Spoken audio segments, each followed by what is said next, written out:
A young mother on the verge of a new beginning. She always used to talk about her wedding. She had everything planned out. She was gonna be living the life that she's always dreamt of having. Violently struck down. Not just homicide, but an act of rage. I had no idea why somebody would want to do that. Police chase a deranged killer down a sinister path. He was a big heroin dealer in Jackson. Someone burnt the house down. Through a maze of twisted theories. Maybe this was a retaliation. It was probably self-induced. You mean suicide? Yeah. Until the case takes a mind-bending turn. He looked at me and said, "You have it all wrong." That person never was on our radar. Just an epic, epic tragedy. I was almost in disbelief. That's just something that was entirely unexpected from the beginning. Until we try to rule them in or rule them out, I don't know that any of us are safe.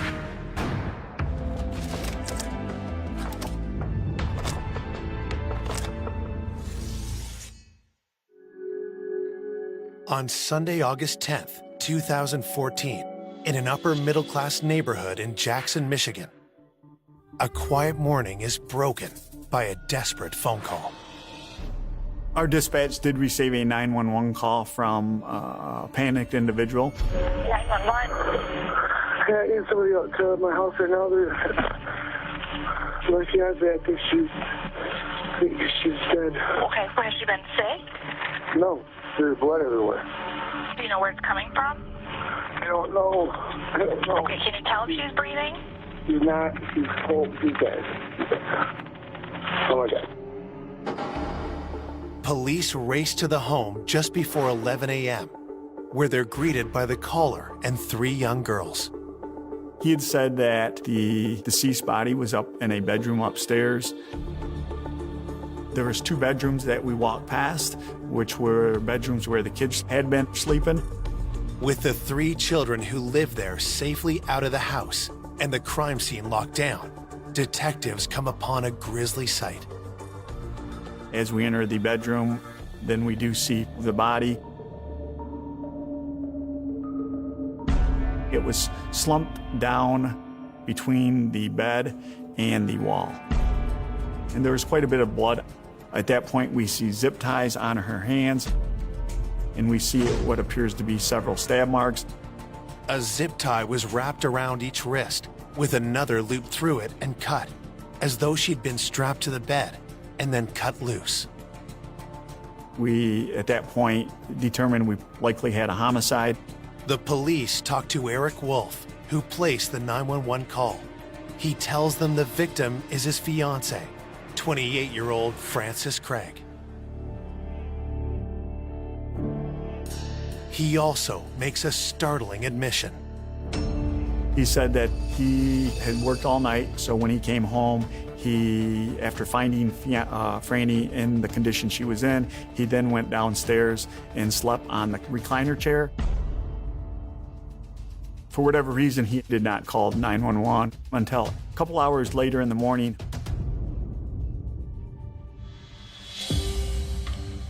Frances's 2 daughters and Eric's little girl were all in the house at the time. While Eric slept, his 10-year-old child walked into a horrifying scene. Eric's daughter, Lexi, went into the bedroom and clearly could tell that something was amiss. She even touched her and could tell that she was not moving. I think she might even have described her as a little cold. Lexi went downstairs and woke up her father. And that's when he finally called 911. We all felt that a normal, average individual would, at the bare minimum, make sure their fiancé, the person they're about to get married to and spend the rest of their life with, is okay. Eric's decision to walk away from the murder scene is a red flag for investigators. And so is his casual demeanor. When Eric was interviewed by one of the other detectives at the scene initially, the detective said he didn't seem too concerned, didn't seem too upset about what had happened. Detectives plan to grill Eric about his suspicious behavior. But first, they need to finish processing the crime scene. There was approximately 90 stab wounds, and they were in a very aggressive manner. It was overkill. Not just committing a homicide, but an act of rage where it's over the top. The rule of thumb is on a situation where there's multiple, and I'm talking more than a dozen stab wounds, it's usually a crime of passion. So at that point, you typically look at somebody close to the victim. Investigators sift through the bloody mess for clues. There's no sign of a murder weapon, but plenty of signs of conflict. The crime lab, which is the CSI people, they responded to the scene. They were there for multiple hours, collecting a ton of evidence. While the forensics team works the scene inside, shocked friends and family have gathered outside the house. I didn't believe her. I thought it was a lie. It's not real. It didn't happen. I had no idea why somebody would want to do that. Frances was just an amazing person all around. Frances and I worked together. We hung out outside of work together. We would hang out with our kids. Investigators learned that Frances had 2 daughters with an ex-boyfriend. The oldest is 5 years old, and the youngest is 3. Our boyfriends actually were friends, and he brought her to my house one day, and that was like the beginning of a beautiful friendship. It felt like we've known each other for years. She's a wonderful, amazing mom, the best mom that I know. She was the best person I've ever met and known in my life. She would do anything for anyone. Frances and the father of her children broke up, but she still dreamed of getting married. She always used to talk about her wedding and everything, and at this point, she didn't even have a boyfriend. She had everything planned out. Dreams became reality in 2012 when she started dating 29-year-old Eric Wolf. Eric was a divorced single father, 1 young child. He had primary custody over her. 2 years into the relationship, Eric and Frances moved in together. Despite working 2 jobs, Frances did all she could to make time for her children and Eric's daughter, too. She was constantly doing things with her girls when she wasn't working. Even with her stepdaughter, she was amazing. Her days were long, but her life was full. Eric proposed, and the couple bought a house together. Frances was very, very excited about getting married. Like, every day she was tagging me on Facebook or, like, sending me pictures. You know, she thought she was gonna be living the life that she's always dreamt of having and having that fairy tale wedding. But when detectives pressed Franny's friends, they learned that Eric had a dark side. They told me that they weren't super fond of her fiance. Because my daughter spent a lot of time with Frances. She was like a second mother to my daughter. And my daughter did tell me several times of Eric being kind of like a drill sergeant. He seemed real cocky, just everything was about him and his daughter more so than Frances and her girls. I felt in my gut from the moment I found out that something happened to Frances, I felt like Eric had something to do with it. I didn't know what, I didn't know how, I didn't know why. I just felt like it was because of him that she's gone. Police are determined to get to the bottom of Eric's suspicious behavior. When we interview him, he stated when he saw her in the condition she was in, he did not call 911, and he didn't seem too upset about what had happened.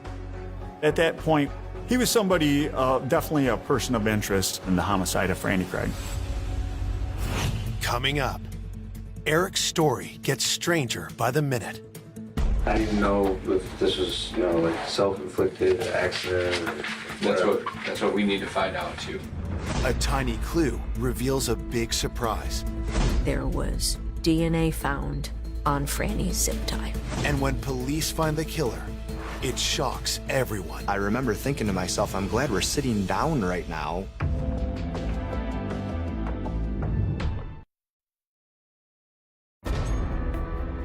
After calling 911 following the brutal murder of his fiancée, Frances Craig, Eric Wolf is questioned by police about how he discovered his fiancée's body.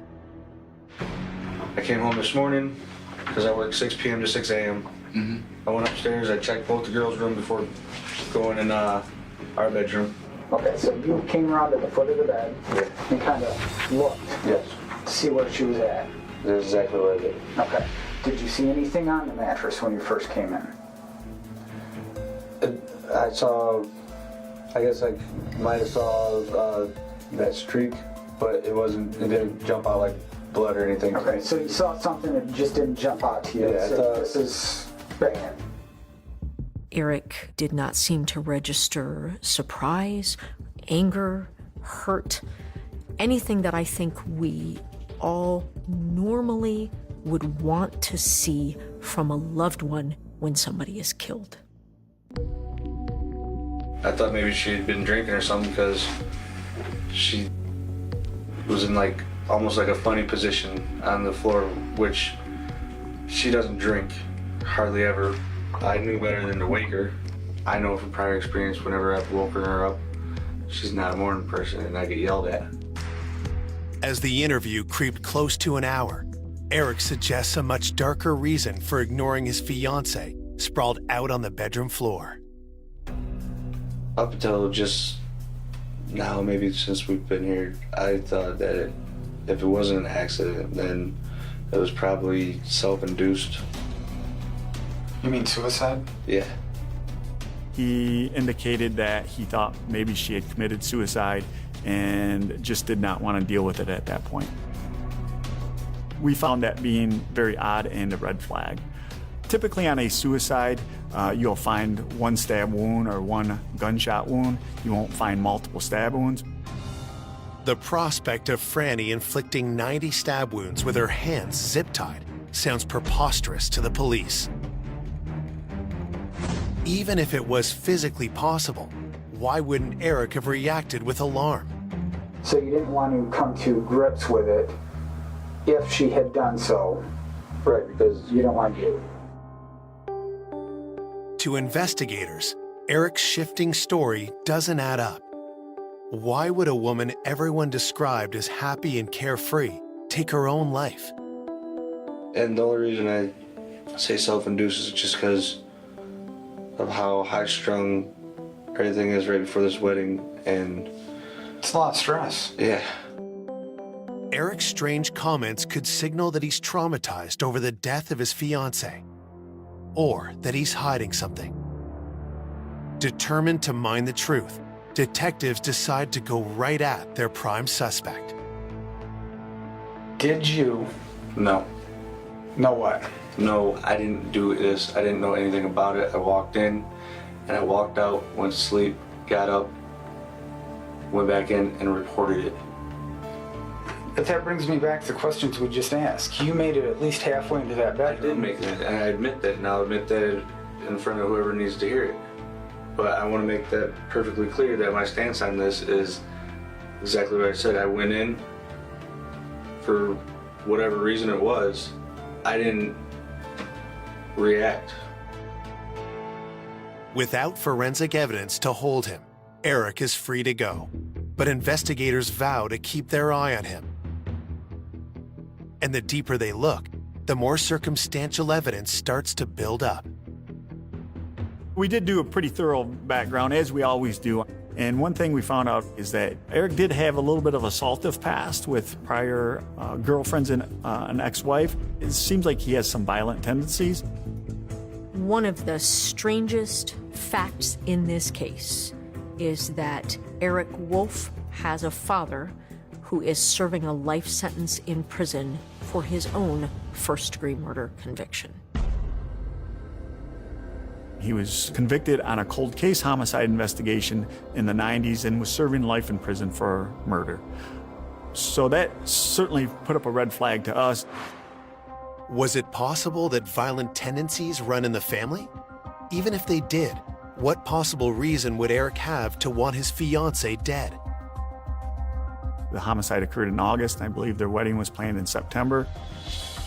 We talked with her parents and her friends. They told me that Franny had second thoughts, and they were trying to convince her that if she was not prepared to get married, that maybe she should wait.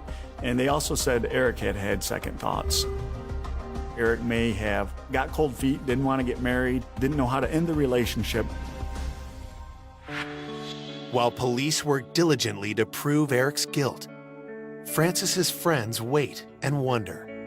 We didn't know what was going on. Nobody knew what was going on and what happened with Frances and how she was murdered. We just knew she was dead. Behind the scenes, police work tirelessly. They obtain a search warrant to collect Francis's and Eric's electronics, but quickly realize that Francis's cell phone is missing. We do find the cell phone near Franny's house. It had been thrown up against a tree and damaged. Again, we're thinking that the cell phone has some pretty valuable information. The cellular phone data quite often can be some of the most compelling evidence. We were able to get the phone records, and nothing really stuck out as being her, Franny communicating with anybody that would give us suspicion. With no unusual cell phone activity or signs of forced entry on the day of the murder, police stay focused on Eric. Eric Wolf at the time was at work, and investigators went and checked out, what they could to verify his alibi. Police checked the company's security cameras. They do have one entrance. They do have a time card check-in, check-out system. We're able to verify he was at work, or allegedly at work, when the incident occurred. The problem with the system is there's some other exits that they're not supposed to use, but some of them have cameras, but other ones do not. Was he able to leave his place of employment and get home to commit a murder and have all of that be undetected? Eric was the only person we could figure who would have any reason to want Franny dead.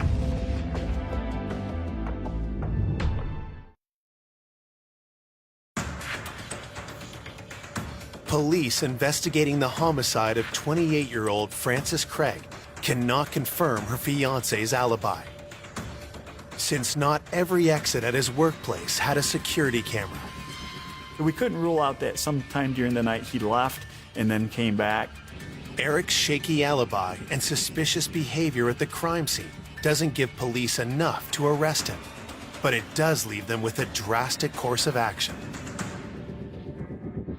If you are operating in a murder investigation thinking that man killed his fiancée in the home where the children were, you are thinking, we want to keep the children safe. We kept Eric's daughter from him while we tried to figure out what happened to Franny. Both Eric's and Franny's daughters are removed from Eric's home and put in the custody of family members. With pressure mounting, detectives need to move fast to prove their theory, or find a more plausible one. At that point, we tried to determine any communication Franny may have been having with someone other than her fiancé. Franny had an boyfriend. He no longer lived in the area, but he had returned to the area recently and had some level of connection or interaction with Franny. The police press Franny's ex. Could he have committed this heinous crime? That young man was a nice young man, came from a very, very nice family. And he did have an alibi where he was at the time of the incident. We were able to verify that alibi, so we were able to eliminate him.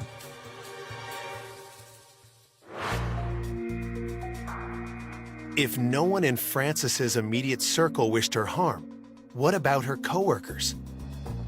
Detectives learned that while Frances worked at a retail store, she was involved in a frightening incident. Where Franny was working, there was a couple shoplifters that had stolen some clothing. She confronted them. The confrontation turned to violence when the mother of the two young shoplifters jumped in, attacking Frances. The assault left Frances with a severe eye injury, as well as emotional scars. The incident at work left Frances really scared, nervous, cautious. The mother of the shoplifters was actually criminally charged for a crime for the assault, some type of unarmed robbery. She was convicted. So there was some concern that maybe this was a retaliation for that situation. We did surprise them with a visit. They did have alibis on where they would have been at that time that the incident occurred. Investigators are able to verify those alibis, eliminating the women as suspects. Frustrated detectives are still hoping that DNA from the crime scene will help them find the killer. But while they wait for results from the crime lab, the people of Jackson attend Franny's funeral, their emotions raw from the news of her violent death. Her mail carrier showed up to her funeral because she left such an impact on that person. That's how loved and how missed Frances Craig is. This was definitely a shock to the community because we don't have that many homicides. I was scared. I just didn't know what to expect. I was afraid to leave the house. I was afraid to do anything because we still had no answers as to what happened.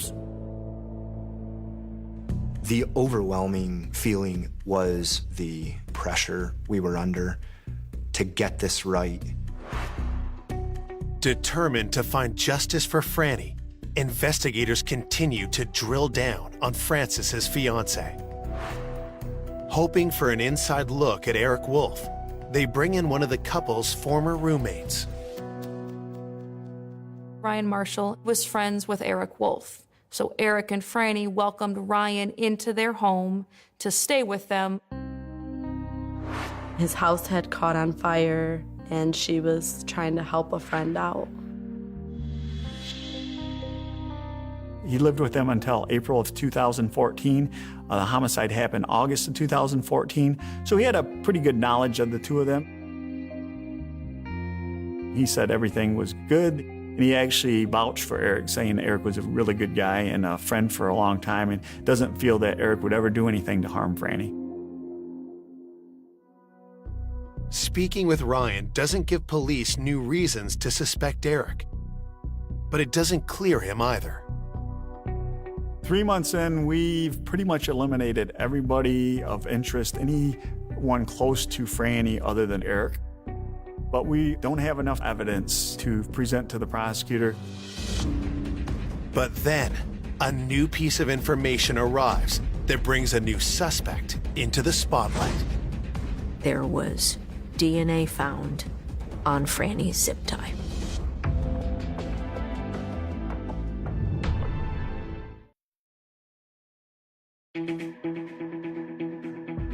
Three months after Frances Craig's murder, the lab results from the crime scene finally arrive. And they provide a huge break in the case. were notified through a national index. The DNA located on the zip ties matched DNA in a database. When somebody commits a felony, they have to submit to a DNA test. Somebody's DNA showed up on the zip ties that were used in the homicide. We get a name of Cortez Butler. Who is Cortez Butler? Police waste no time looking into his criminal record. We find out Cortez Butler served approximately 25 years for murder and was currently on parole in the Detroit area. But we knew almost nothing else. We tried to determine if we could connect Cortez Butler to Franny Craig, to Eric Wolf, and we came up with nothing. We tried to determine if he had family locally, and we came up with nothing. In fact, Cortez Butler appears to have no connection to Jackson whatsoever. So we look in our database to see if we have any Cortez Butlers in any police report we've done, any place in Jackson County, and we find none. Then it was this mad scramble of, well, then how do we even tie Cortez Butler to this? For all we know, he may have worked at Home Depot, and his DNA may be on these zip ties for a completely innocent reason. The investigators connected with Cortez's parole officer. They got Cortez's phone number. A search warrant was prepared and signed for Cortez Butler's phone records.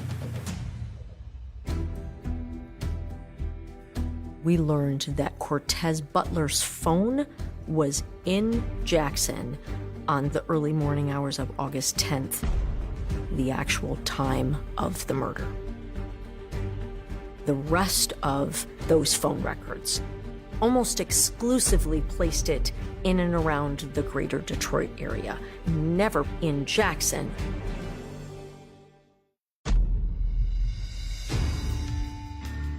But what reason would Butler have to harm Franny? Eric remained the prime suspect. He was the only dude with a motive. Maybe Eric was not ready to get married and didn't know how to end a relationship. So then the thought process was, did Eric hire this person to kill Franny? The cell phone records also connect Butler to some other shady characters. We were able to identify a Clifford and Rodney McKee as being connected to Cortez Butler. Clifford McKee lived in the Detroit area. Clifford McKee was in prison for approximately 20 years for murder. We found out that Rodney McKee, he was a big heroin dealer in Jackson. We found out that he had committed arson. The arson that Rodney McKee perpetrated was against Donna and Ryan Marshall. The police are stunned. Ryan Marshall is Eric Wolf's friend, the one who had been welcomed into Franny and Eric's home after his house burned down. But what kind of a connection could Ryan possibly have to a drug dealer like Rodney McKee? Ryan Marshall's mother had been a heroin dealer for Rodney McKee. But after months of dealing for Rodney, Ryan's mother decided she wanted out. Donna Marshall refused to sell heroin for Rodney McKee. Rodney didn't like to be told no. Ryan's mother, Donna, held her ground, but Rodney retaliated. Rodney McKee attempted to burn down a house with Ryan Marshall and his mother in it. Ryan witnessed it all. He then contacted police. What was the connection between Eric Wolf, Cortez Butler, the Marshalls, and a drug dealer from Detroit? Detectives knew there was only one person who could answer the question, and soon they'd have a chance to ask him face to face. Cortez Butler was arrested for yet another murder. Not Franny's murder, but another murder in the greater Detroit area. We went down there in Detroit with one sole purpose: to gather information from Cortez Butler on what happened to Franny and hopefully be able to explain to us what Eric's role in this whole thing was. But Cortez said he wasn't going to talk without any kind of a deal. It was clear that whatever Cortez was going to say, it was not going to be, quote unquote, on the record.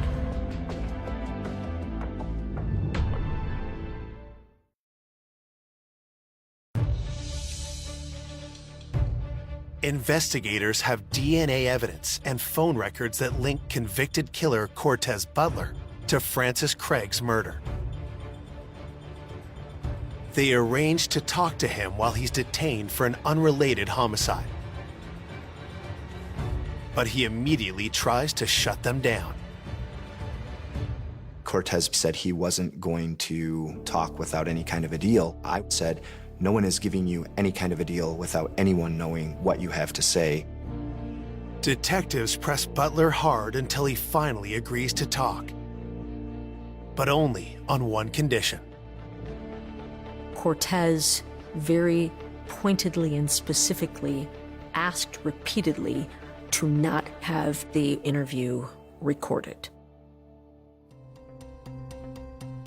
If detectives agree not to record the interview, there's a chance Butler's testimony won't stand up in court.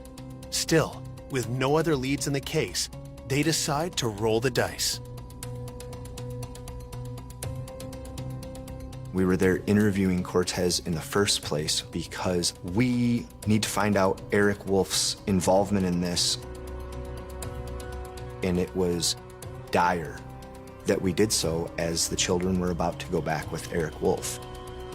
The whole idea for that was to keep these kids safe. So the detectives tried to read him his rights. He didn't even want to be bothered with the rights. I know my rights. I think it was, bro, I know my rights, bro. Butler wastes no time getting right to the point. Cortez looked at me and said, "You have it all wrong." And I said, "Have what all wrong?" And he, at that time, let us know that Eric had absolutely nothing to do with this murder. He goes, "I don't know this dude you're talking about, know nothing about him. Just trust me, he was not involved in this whatsoever." The statement contradicts one of the investigators' strongest leads, but the next thing Butler says is even more explosive. Cortez identifies himself as the killer. I remember thinking to myself, I'm glad we're sitting down right now, because I was almost in disbelief. If Eric wasn't involved, why had this cold-blooded criminal murdered a woman to whom he had no obvious connection? It all went back to Rodney McKee's arson case. Rodney McKee attempted to burn down a house with Ryan Marshall and his mother in it. Ryan Marshall was a key witness in his arson case. He made some threats to Ryan that either he not agree to testify or he was going to be killed. Cortez told us that he had been hired by Rodney McKee to kill Ryan Marshall. First, Butler had to find Ryan, who was homeless because of the fire. So we found out from Cortez Butler that they had bad information. They had information that Ryan Marshall was living with Francis Craig and Eric Wolf. Cortez Butler entered Francis and Eric's house to kill someone who was no longer there. Franny wasn't even the intended target. Franny was as innocent of a victim as anybody could ever be. When he opened the door, he had made the decision that he was killing somebody while he was there. He doesn't have to force entry. He gets into the house. He noticed the bedrooms have some kids in it. He walks past them, and he goes to Franny Craig's room.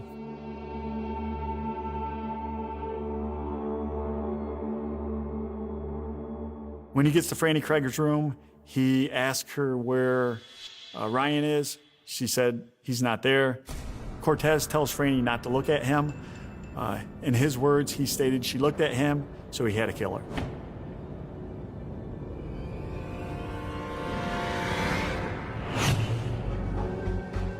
The horrific details that Cortez reveals next leave detectives with no doubt about the guilt of the man sitting across from them. He decided to bind her, trying to get information from her, but she would not cooperate. Cortez stabbed her multiple times. We will never know how long he took to torture her and butcher her. And it clearly took time and effort to stab and slice her in the manner that he did. She died in the service of keeping Ryan's identity and his location secret, and/or she quite frankly just didn't know. Cortez Butler's chilling confession is nothing short of a game changer, both for detectives and for Eric Wolf. It eliminated our hypothesis that Eric Wolf was responsible for Franny's death. Eric wasn't involved.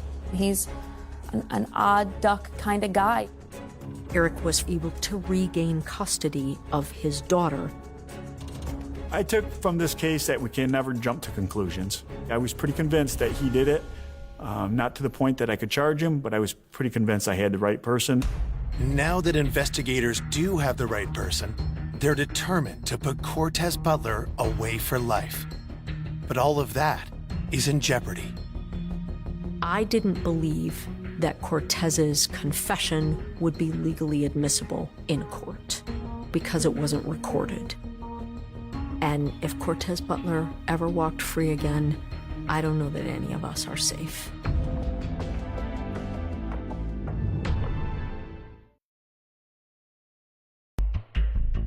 After months of dead ends, investigators finally have a confession from Francis Craig's killer. But prosecutors are concerned that his testimony may not hold up in court. I was concerned that it would be legally inadmissible because it wasn't recorded. He was basically told, we're not planning to use this in court against you.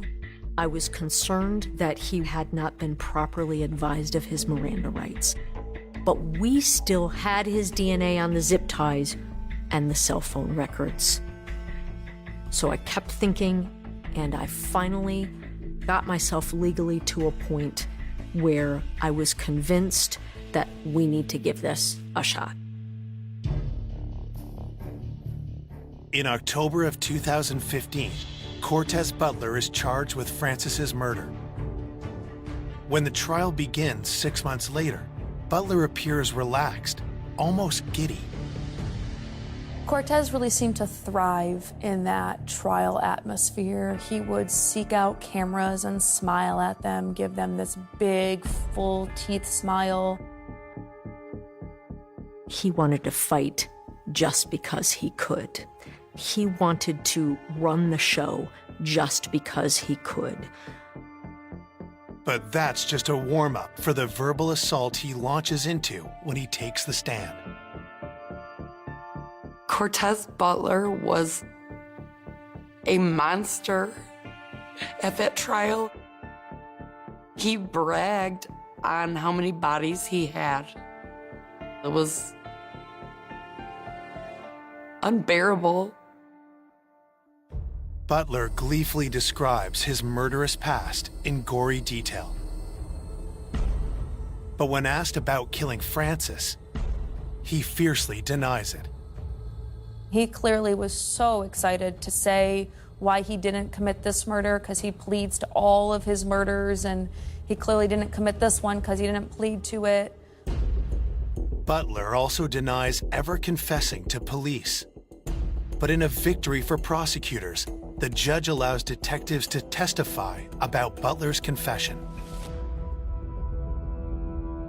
We're able to get past that piece because he wasn't in custody for our case. He wasn't actually entitled to his Miranda warnings. Eyewitness accounts play a major role in trying to move the jury, beginning with Eric's daughter, who found Franny dead. Alexis was our first witness up there, and I don't know that I will ever forget the audible gasps and sobs and emotion pouring from the jury just from that first witness. The physical evidence is laid out. We have Cortez Butler's DNA on the zip ties that were used in the homicide, and we also have phone tracking information showing Cortez Butler and Jackson. Prosecutors make a compelling case, but without a recording of Butler's confession. It's the detective's word against Butler's. When the jury returns with the verdict, there's no guarantee which way the cards will fall. Cortez Butler was convicted of first-degree murder, and he won't ever walk free again. The sentence was life without the possibility of parole for the premeditation murder of Franny Craig. This was a complicated story to tell to a jury. It is a difficult one for all of us to wrap our brains around, even still. Cortez goes to look for Ryan at her house, and he doesn't find him, and murders Franny in her own bed while she's doing nothing wrong. Franny had no connection to her killer whatsoever. We can rest maybe a little easier that the bad guys won't ever hurt anybody else, at least not outside of the walls of prison. But none of it brings Franny back.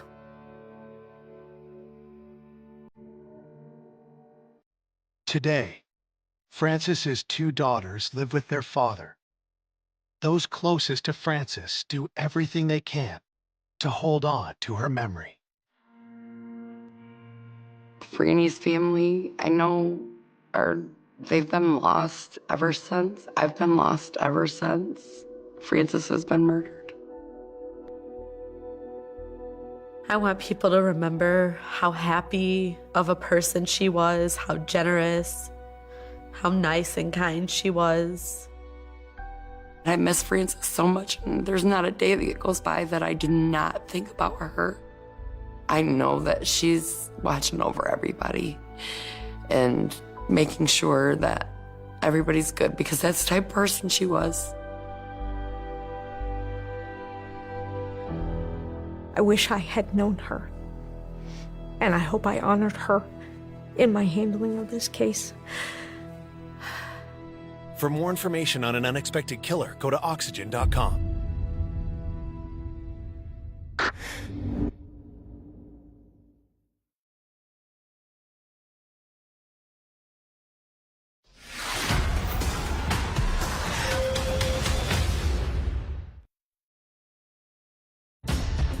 A generous soul. She was a very giving person and a very sharing person. Who helped neighbors in need.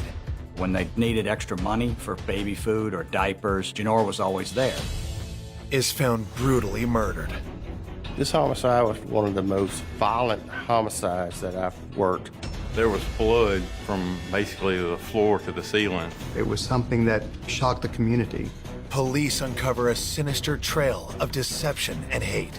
He had some strange tendencies. He seemed to be stalking her.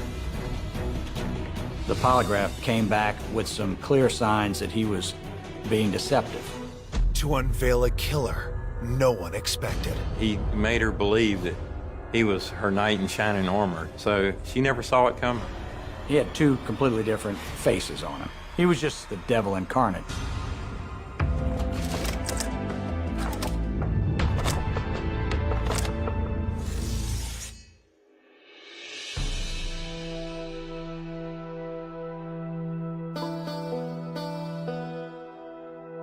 One hot summer morning in the sleepy rural town of Clinton, Louisiana, the sheriff's office gets a call that sends them to a farmhouse just outside of town. It belongs to a woman named Janora Guillory. When Janora didn't show up for work on Monday morning, her coworkers started to get nervous. They called her cell phone, she didn't answer. They called her landline, and it was busy, stayed busy. At that point, a friend at work called the sheriff's office in East Feliciana and said, "Would you please go check on our coworker, Janora Guillory?"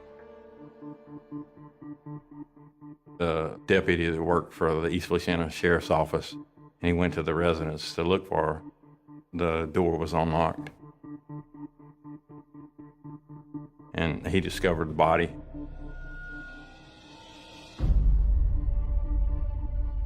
He backed out of the house, and he said he threw up outside.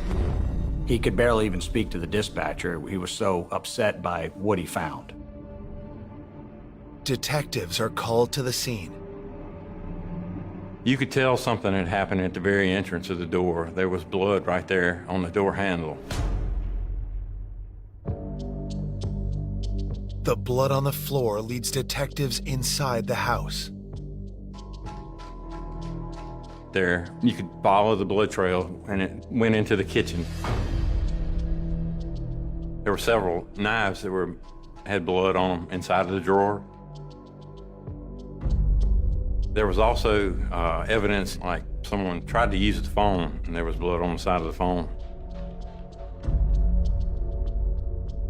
The blood leads to the bedroom, where detectives are met with a gruesome sight. In the middle of the floor lies the lifeless body of 42-year-old Janora Guillory. You could see evident tears in her skin, which, I mean, we knew at the time were deep stab wounds. She was beaten severely. There was blood from basically the floor to the ceiling. The lamp was broken and stuff knocked over in the bedroom. I've seen other homicides that I've worked that this one was more brutal. The body was also half closed, legs opened, and she was pinned against the wall. There was a possibility that she had been raped. Detectives in this small parish don't investigate many homicides, let alone one this brutal. They call in the Louisiana State Police to help process the scene. They took some DNA samples of the material that was found under her fingernails. The samples are sent to the lab to see if there are any traces of the killer's DNA. We didn't find any type of murder weapons. We found that it was actually no forced entry. We pretty well figured that it was somebody that she knew and had a little bit of trust in to open the door. As police collect evidence, Janora's neighbors, Philip and Amy Skipper, arrive on the scene. They were, of course, shocked. Philip's wife, Amy, she was really destroyed, and she was a friend of Miss Guillory's. Police inform Janora's family. Her brother-in-law, Albert, is the first to get the terrible news. I received a call from the sheriff's office indicating that Janora was dead, had been murdered, and obviously it was just an unbelievably bad moment. To Janora's sister, my spouse at that time, Yvonne, that was probably the single most devastating moment in her life. The family rushes to the scene. When they arrive, detectives ask them for any details they can provide about Janora. Janora grew up in Eunice, Louisiana, a small town in St. Landry Parish. From the time that Genora was a young girl in school, she was a very giving person. She was a very intelligent woman, filled with love for life, filled with love for animals. Genora worked at an insurance company in Baton Rouge, but chose to live in rural Clinton, where she could indulge in her passion for animals. She had 30 dogs, she had 3 or 4 horses. She had rescue animals. She took care of friends' animals if they couldn't. Animals were a big part of her life. Friends were a big part of Genora's life too. She was thrilled when a sweet couple moved in across the street, and they immediately hit it off. Philip and Amy Skipper moved into her neighborhood, and I felt very comfortable that she had developed this warm relationship with the Skippers. Over the years, Genora and her neighbors became close friends. Genora told me how reliable they were and how hardworking they were. Genora really liked her neighbors, and she thought of the Skippers almost like family. Now her friends are heartbroken over Genora's violent death, and police are faced with the puzzle of finding her killer. It made no sense. Genora had no enemies, and she wasn't involved in anything shady or suspicious. When the autopsy report comes back the next day, it concludes that the murder took place between 11 p.m. and 2 a.m. It also reveals just how brutal Genora's final moments were. She was shot 5 times with a .22 caliber gun and stabbed 5 times. But neither of these attacks caused her death. A severe blow to the back of the head severed her brainstem from her body. She was actually alive, and she was fighting back and was stabbed and shot. This was one of the most violent homicides that I've worked. It was a very much overkill, which usually means it is a crime of passion. This was a particularly brutal, dastardly deed. We all stood outside Genora's house that morning and talked about who could possibly have done this. Despite the concern of Genora's family and friends, detectives can't rule out anyone as a suspect. We began talking to the neighbors and co-workers, the ones that showed up, and just started trying to get information. One person in particular draws investigators' attention: Genora's neighbor, Philip Skipper. Philip was real calm. What really got me was his over wanting to help too much, you know. We just had a feeling Philip knew something.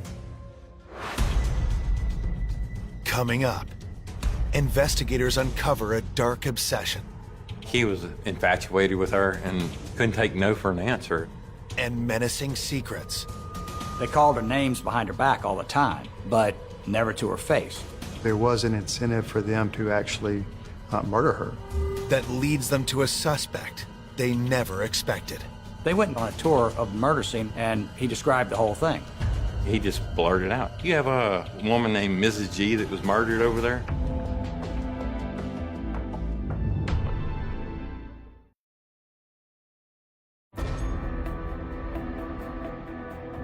After 42-year-old Genora Guillory is found savagely killed in her home, detectives in Clinton, Louisiana suspect that her neighbor, Philip Skipper, might know something about the murder. Philip was over helpful at the crime scene, and it is something that we wanted to check out more. Police decide to bring in Philip Skipper and his wife, Amy, for an interview. Genora really liked her neighbors, and the Skippers had a young child. and their stepson, who was 15 years old at the time. Philip Skipper tells investigators that when his young family first moved to Clinton, they were down on their luck, but their neighbor Janora kindly helped out. She started to take them under her umbrella and make sure that they had food and made sure that they had electricity. When the Skippers needed extra money for baby food or diapers, Janora was always there. The trailer they were living in, for example, was really dilapidated, so Janora helped them buy a new trailer. She helped them improve their lives as much as she could. Janora's kindness didn't stop there. She started to employ Philip to do all of the work in her yard and around the house, and employed Amy Skipper to do the work inside her house. Janora treated the Skippers like family and trusted them with keys to her property. She was just a very, very generous neighbor. Detectives want to know if the Skippers ever argued with Janora. Amy Skipper said their relationship had recently been strained by an unfortunate incident. Philip Skipper was raising pit bulls, and there was one dog that was not a pit that didn't get along with his other pit bulls, and Janora agreed to keep that in her kennel with her dogs. Well, that dog somehow got loose during the day while Janora was at work. The dog ran back to the Skipper's trailer and killed a goat they kept as a pet. Amy Skipper ran over to Janora's house, got on the phone, called Janora at work, and was upset with Janora. Now that's witnessed by a couple of Janora's co-workers who heard Janora's end of the conversation. She was crying by the end of this phone call. That's how upset Janora was. And Janora told Amy Skipper on the phone, "Leave the key at my house, get out of my house, and never come back."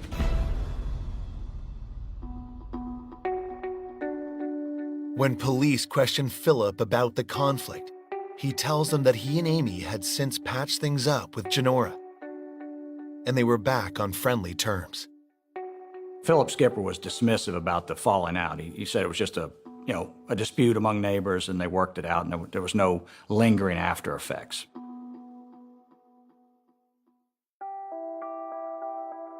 Police are skeptical about Philip's version of events, and when they notice scratches on his arms, they wonder if they were made by Janora while trying to fight for her life. Questioned him about that. He said it was from him and his stepson wrestling in the yard. Not convinced by his story, investigators ask Philip where he was on the night of the murder. And he said he was asleep at the time that the murder happened.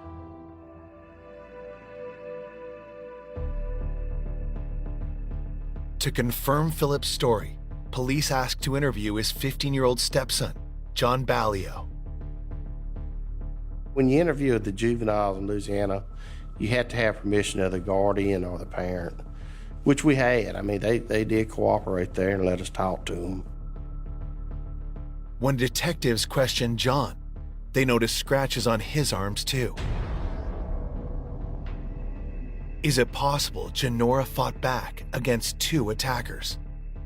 John Ballio had marks on him. He gave us the same story.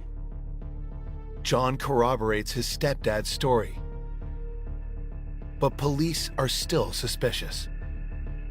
The marks on their arms was really something that we wanted to check out more if they was being truthful. So after that interview, we did decide to have a polygraph set up. Philip and John agree to take the test, but before it can be scheduled, investigators uncover a critical detail. During the course of the investigation, we did learn about an insurance policy Miss Guillory had taken out on herself, and the money would go to the Skippers. Was an insurance payout reason enough for the Skippers to kill their friend and neighbor?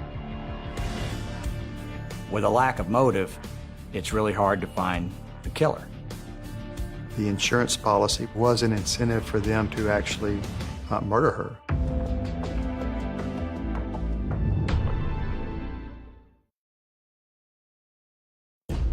Police have just discovered that murder victim Janora Guillory's neighbors, the Skipper family, are the beneficiaries of Janora's $25,000 life insurance policy. And it's just kind of unusual that the neighbor would have an insurance policy and list the other neighbor as a beneficiary. They're not related. The insurance policy raises eyebrows for investigators, but Janora's family is well aware of the policy and does not suspect foul play. Janora wanted to make sure that the Skippers had the food that they needed, had the clothing that they needed for at least a period of time should she meet an untimely departure. The Skippers, after Janora's death, did not know how to collect. They contacted me and asked me to assist them, and I did. Still, police believe the insurance money is a possible motive. That, coupled with the scratches on Philip and John's arms, convinces detectives to take the next step. Philip Skipper and John Ballio showed up at the Baton Rouge Police Department, which has a polygraphy unit, and they both took separate polygraph tests. The polygraph interrogator asked 15-year-old John Ballio for an alibi. John Ballio said he was at home asleep when the murders occurred. Both John and Philip are asked about their knowledge of the murder by the examiner. And when their responses are analyzed, detectives are surprised by the results. Both of their tests came back with no real signs of deception. The results on the polygraphs, they was inconclusive, and the officer that was doing the polygraph didn't think that they had done the murder. The results are a blow to the investigation, and lead detectives drop the Skippers as suspects. We still didn't have no physical evidence. And the polygraph made us think, well, we need to start looking elsewhere. Detectives interview Janora's friends and coworkers about anyone she may have dated recently. The friend of Miss Guillory's did give us the name of Tommy Alexandra. Police track down Tommy at his home in a nearby town. He agrees to talk to police. Tommy tells investigators that he met Janora months prior at a feed store where she was stocking up on food for her animals. Janora agreed to meet Tommy for a drink, their first of several dates. Tommy and Janora had dated on and off for some time. But it soon became apparent to Janora that Tommy had other love interests. It turned out Tommy Alexander was not just dating Janora at the time. He was dating a couple of different women. Janora really liked him, but Tommy didn't want to settle down. He wasn't going to commit to one woman. Is it possible that an argument between Janora and Tommy could have turned deadly? We interviewed Tommy about the homicide. On the night Janora was murdered, Tommy says that he was at home. Police talk to his girlfriend, who confirms his alibi. They were able to eventually eliminate him as a suspect. As far as physical evidence to tie a specific suspect to the scene, there really wasn't anything. They kept trying to dig for facts, but they were hampered by the fact that, once again, they couldn't figure out why anyone wanted to kill her. Determined to get justice for Janora, investigators interview her coworkers and discover that she had an ongoing conflict with a man in her life. Learned about another friend, Steve Williams, from co-workers, and basically what we learned is that he wanted to date Miss Guillory. But the feeling is not mutual. Steve Williams managed to persuade Janora to go out one time, and that was enough for her. She didn't want to go out with him again, and she let him know. But he didn't take that no very well. Miss Guillory had really got concerned about him, according to her friends.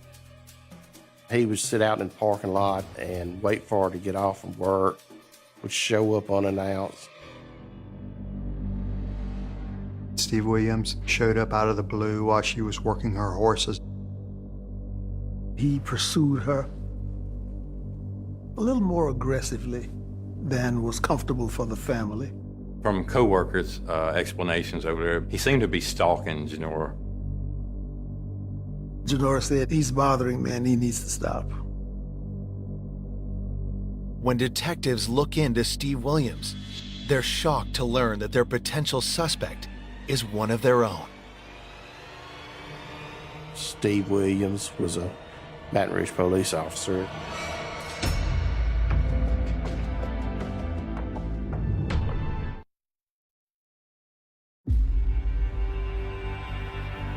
Detectives have learned that Steve Williams, who had been repeatedly contacting Janora Guillory in the months before her murder, is a fellow police officer. Steve Williams had recently gotten a job with the Baton Rouge Police Department, and he was a probationary police officer in the next jurisdiction over.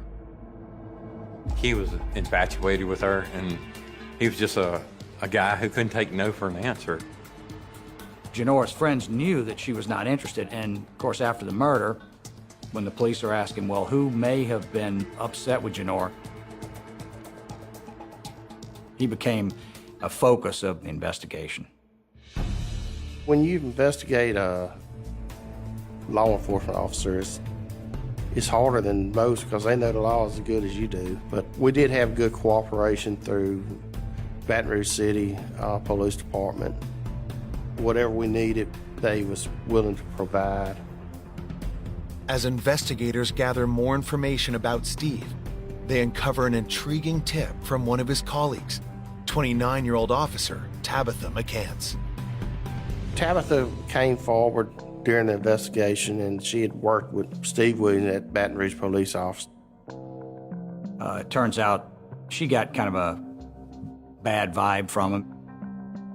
Tabitha tells investigators that she overheard Steve having heated phone conversations with a woman on several occasions while at the police shooting range. She said they'd make multiple phone calls. Police need to check Janora's phone records to find out if Janora was the person Steve had been calling. Tabitha also tells investigators that Steve mentioned shooting targets at his mother's home. And when they ask Tabitha if Steve mentioned the type of gun he used, her answer sets off alarm bells. She says he used a .22, which by this time we found out that .22 was used in the shooting of Miss Guillory. As a police officer, of course, Steve Williams had firearms. The .22 caliber pistol, which is certainly not a police gun, but he did have a .22, and he shot it at his mother's house. Based on the history of him stalking Miss Guillory and the access to a .22, that's when we decided that we would check Steve Williams out a little bit more. When detectives check Janora's phone records, they quickly discover an alarming pattern. Looking at the phone records, Steve Williams, in my opinion, was stalking Miss Guillory. The phone records showed 35 calls to Janora's home from the shooting range in 4 months, and an escalating pattern of calls and messages. Steve Williams had left several messages for Janora the weekend that she was killed. In fact, he told her in a message that he was stopped by her house on the day she was killed. Investigators don't waste a second bringing Steve in for questioning, and when they do, his demeanor has them instantly suspicious. Steve was real nervous. It was just something about him like he was hiding something from us. Steve insists he had nothing to do with Janora's murder and claims he stayed at his mother's house the night Janora was killed. Steve's mama's residence about 40 minutes away from where the homicide was. Police believe Janora was murdered between 11 p.m. and 2 a.m. Could Steve have slipped out undetected while his mother was sleeping? Janora was shot with a .22 caliber pistol, and the fact that he had a .22 was nearby on the day she was killed, it really put him very high up on the suspect list. That's when we had him take a polygraph. Steve's answers are analyzed and the results sent to detectives. Steve Williams' polygraph examination came back with some clear signs that he was possibly being deceptive. His polygraph basically told us that he may have known something about the murder. Made me really think that he had something to do with this. That's when Steve advised he wasn't going to talk to us no more. He wanted a lawyer. Despite Steve's refusal to cooperate, detectives continued to investigate him. He looked like a good suspect. Now the question would be, can they find the evidence to prove it? They got a warrant for his house, they got warrants for his personal cars, and they got a warrant for his police car. Now, to do that, they had to work with the Baton Rouge Police Department. And the detectives were hoping to recover a .22, knife, anything with blood stains, anything to link him to the crime scene. They didn't find anything. It's a major setback. But detectives still have one last piece of forensic evidence that they believe could connect Steve Williams to the murder. They get a search warrant for a DNA sample from Steve to see if it's a match for genetic material found on Janora's body. We had those fingernail scrapings that were taken off her from the State Police Crime Lab. It was determined, yes, there was some male DNA under her fingernails. Coming up, investigators zero in on a vicious killer.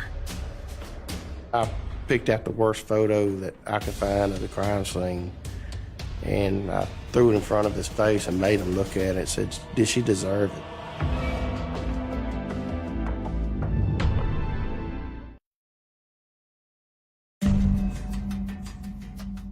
Police hope to use DNA evidence to link Baton Rouge police officer Steve Williams to Janora Guillory's murder.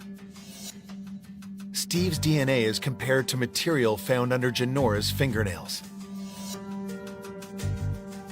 His DNA was not actually determined to be under her fingernails. The DNA also doesn't match any known criminals in the FBI database. The fingernail scrapings came back to unknown male genetic profile. With no physical evidence linking Steve Williams to the crime, he's ruled out as a suspect, leaving investigators at a standstill. The case had gone cold, and they had no other leads to check into it. The case stays cold for an entire year. There was great disappointment and great frustration on the part of the family when the case went cold. The shock of Janora's murder may have faded, but the community lives in fear of a killer who's still at large. When a murder occurs, it's very alarming. Everybody's on edge, especially after the case was at a standstill. Then, on July 27, 2001, a tip comes in that changes everything. And I got a call on the telephone straight to the office. It was Detective Mark Apperson from Tangipahoa Sheriff's Office. And he just blurted out, he's like, do you have a woman named Mrs. G that was murdered over there? And I just kind of looked over at Don and I said, yeah, we do have a woman named Miss G that was killed. The detective there was working a domestic violence battery, and the victim had came in and told him that her boyfriend knew something about a murder in Clinton. The woman tells detectives her boyfriend's name is Donnie Fisher.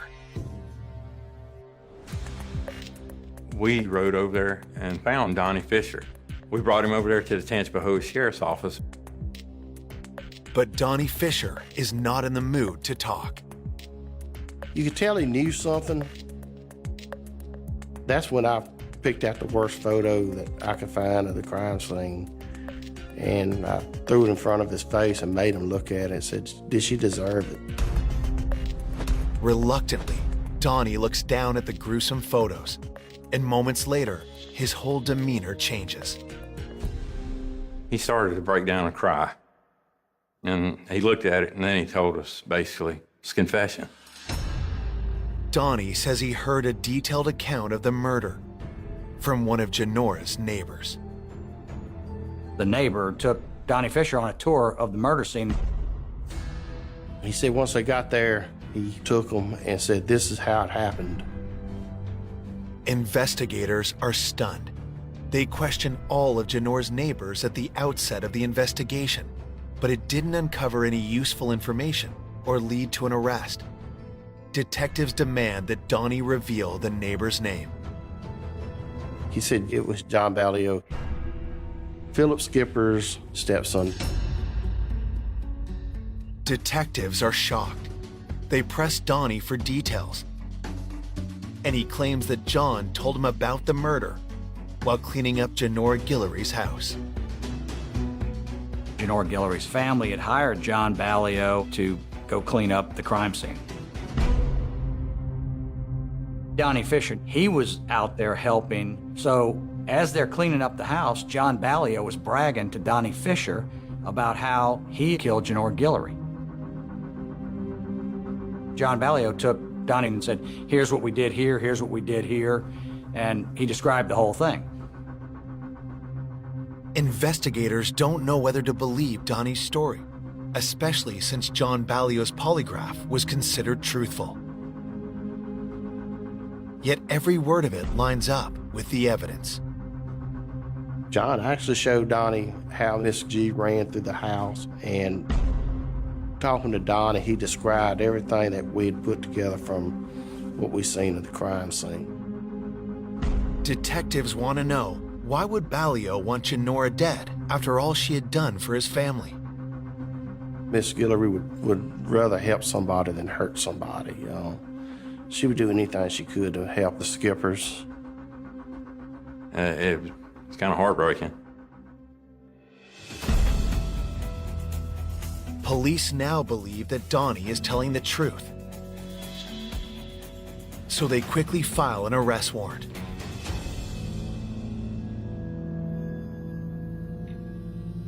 We picked up John Ballio late on a Friday evening, and we brought him back to East Feliciana Sheriff's Office for charges of first-degree murder. Investigators now believe the key to cracking this case is a confession from the alleged killer. Luckily, a recent change in Louisiana state law allows them to question a minor accused of murder without a lawyer or guardian present. The police had to get John Ballio to come clean and tell the truth. We brought him to my office and advised him of his rights. He bounced from here to there during his statements at first when we initially questioned him. And then we started talking about the brutality of this homicide. After probably an hour and a half interviewing, he finally came and told the story about how he killed Miss G. But first, Ballio needs to get something off his chest. He didn't do it by himself. Pointing the finger right back at Philip Skipper. Detectives are speechless. John Ballio just implicated his stepdad, Philip, in the murder of Janora Guillory. And that's not all. He pointed to several other people, too.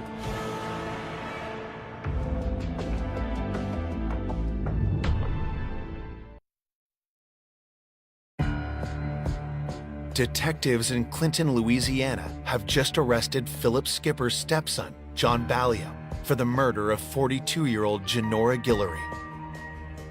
John started basically telling us how this went down.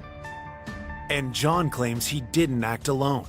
He points the finger at his stepdad, Philip Skipper, and 2 other people.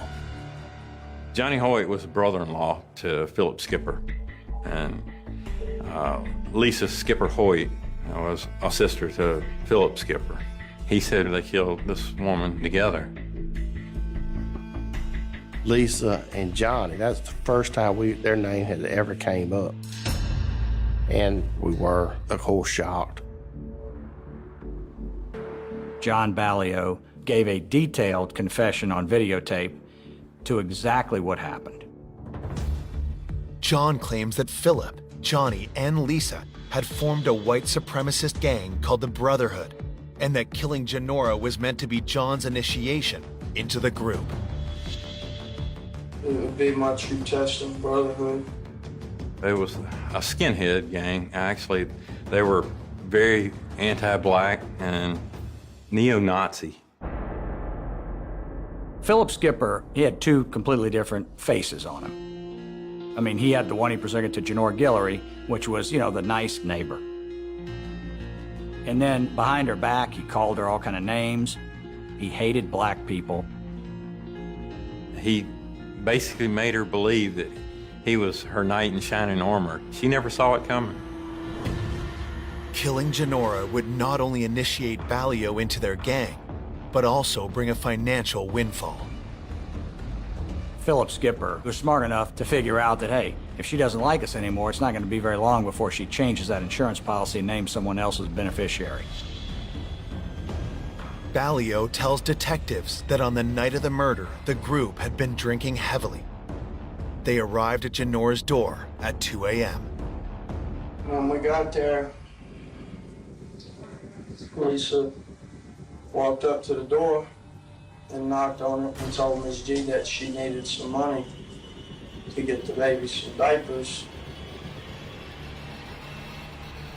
And Miss G cracked the door open. That's when Johnny hit her and forced his way in there. They just jumped on her like a pack of hyenas. She ran through the house, down the hall, screaming for him to leave her alone.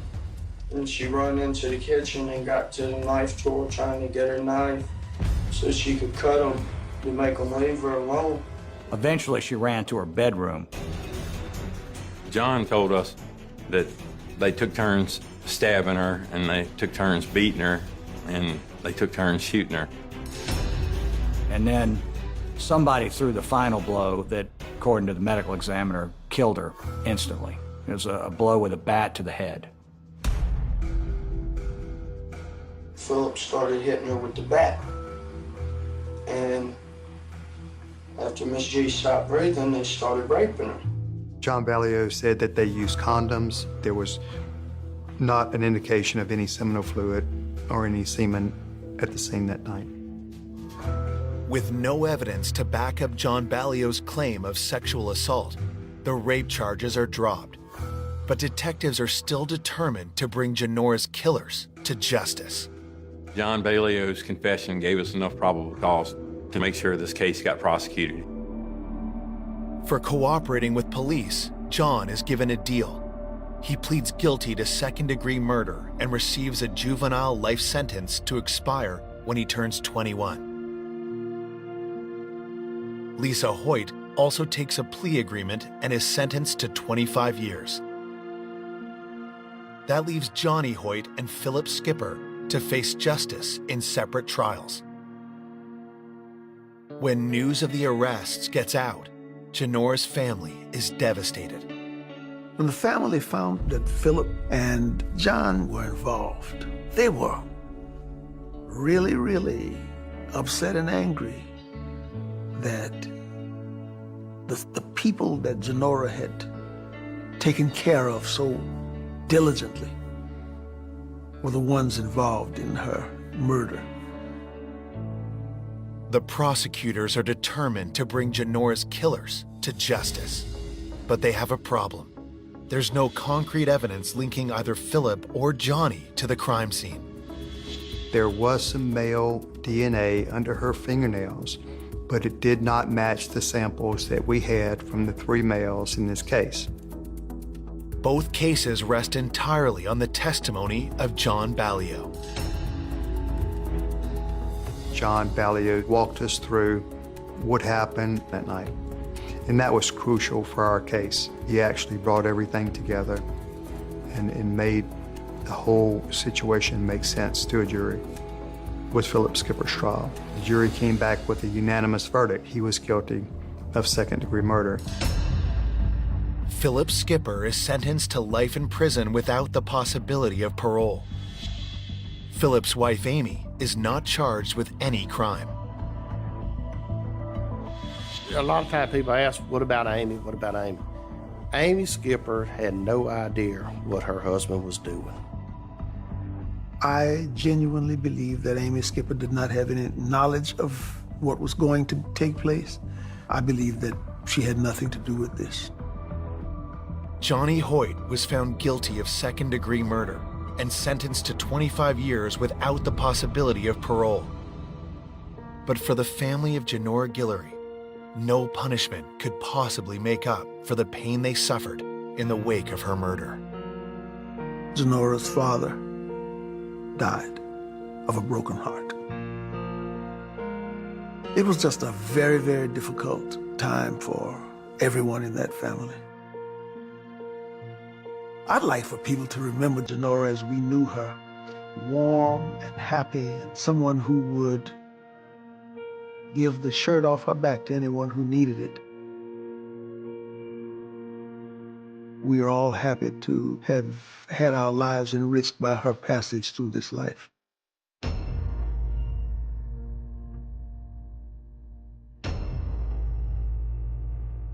For more information on an unexpected killer, go to oxygen.com.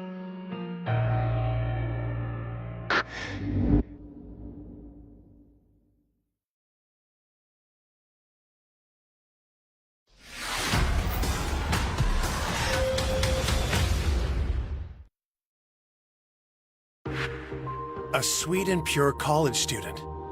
She was literally the most innocent and genuine person I've ever known.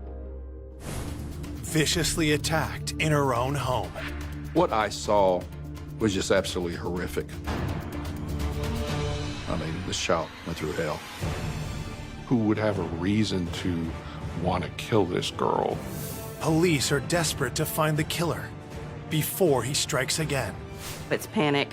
There is somebody capable of doing what they did to Missy out there, and we don't have them.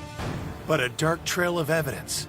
He actually wound up weeping kind of in a fetal position. This is bizarre. This is strange. Leads them to a suspect. This was someone hiding in plain sight. They could have never imagined. No one would have known that, not anybody.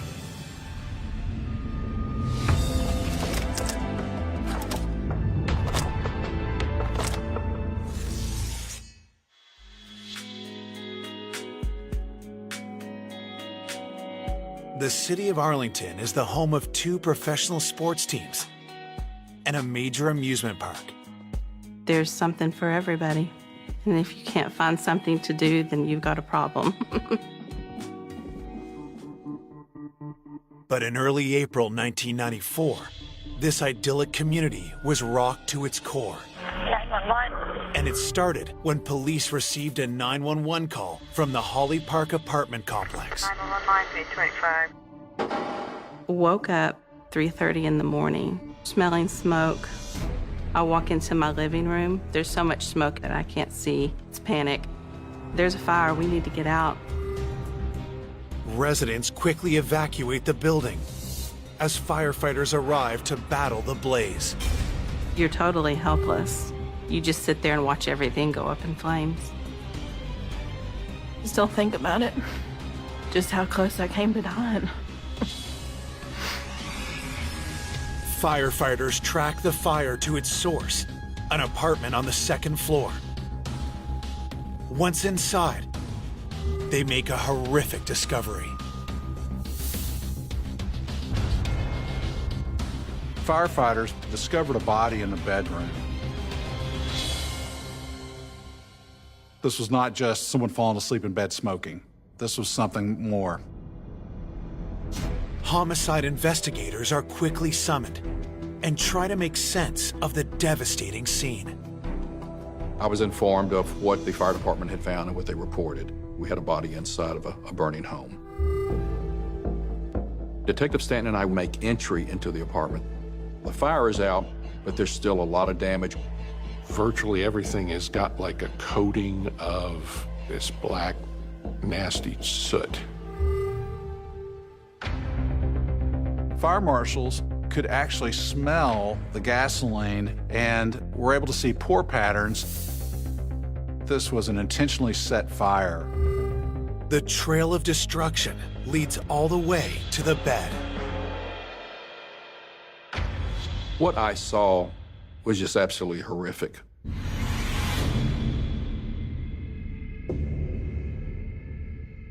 I've seen bad crime scenes, and I've seen crime scenes involving people that were burnt in fires.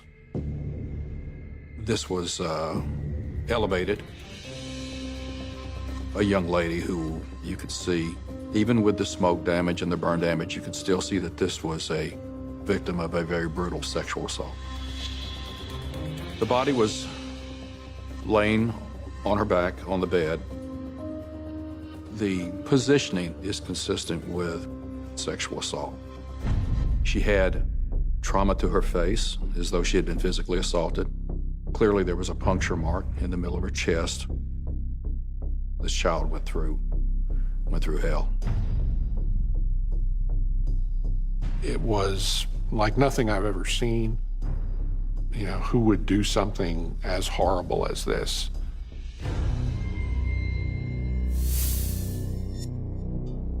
A lot of evidence was destroyed simply because of the fire damage. But we found what we believe might have been the murder weapon. There was a knife in the sink. But fire damage to the knife has robbed investigators of the forensic evidence needed to link it to the killer. Had that fire not been set, we probably would have had latent prints. No telling what we would have had.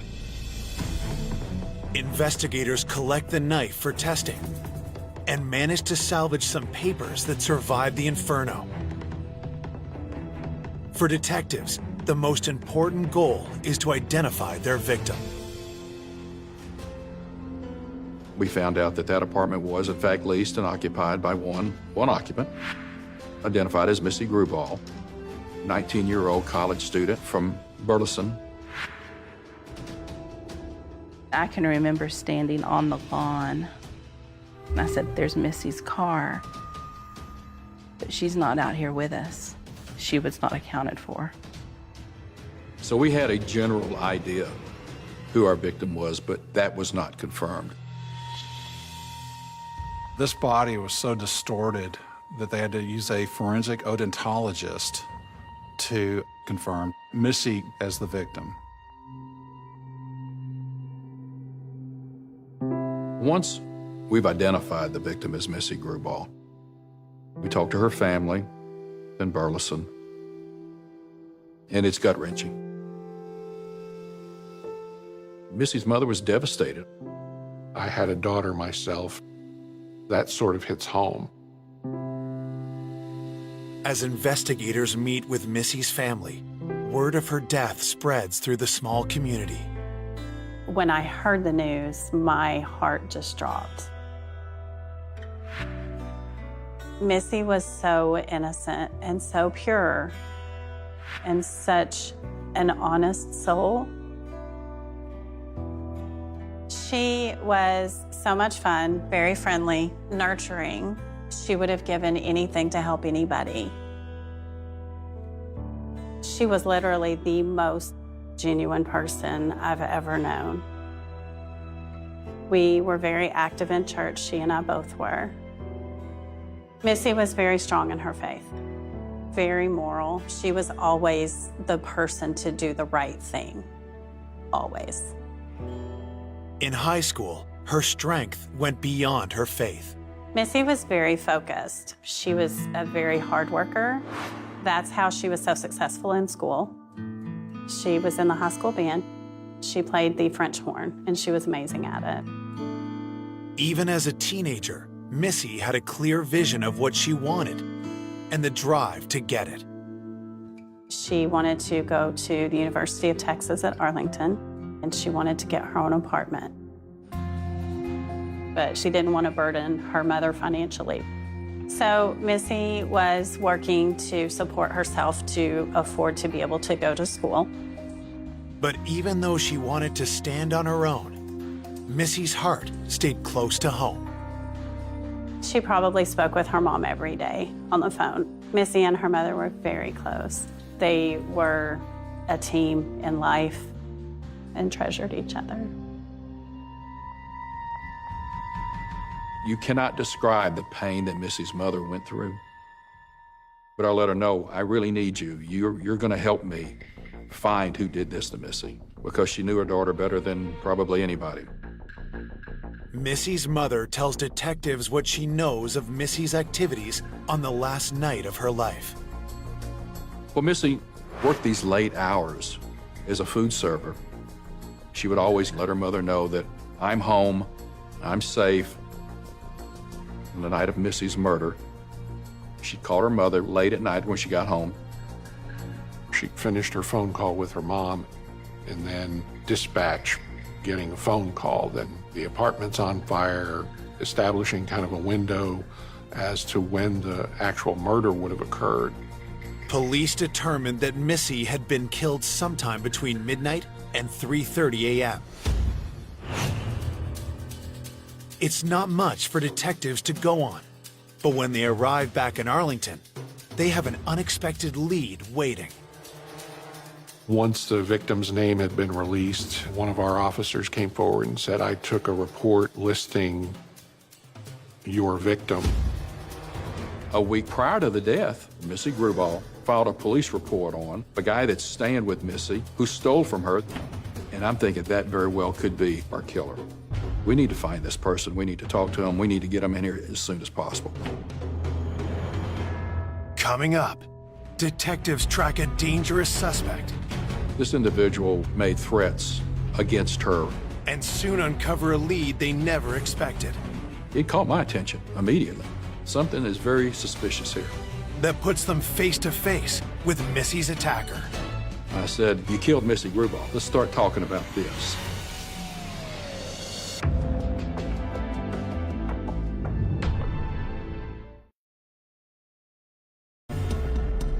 Arlington police detectives are searching for the killer of Texas college student Missy Grubal.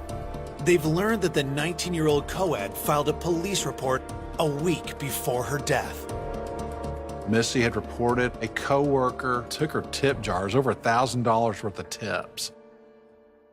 Missy took the semester off in order to save more money, so all of her tip money was being hoarded so she could go back next semester to college.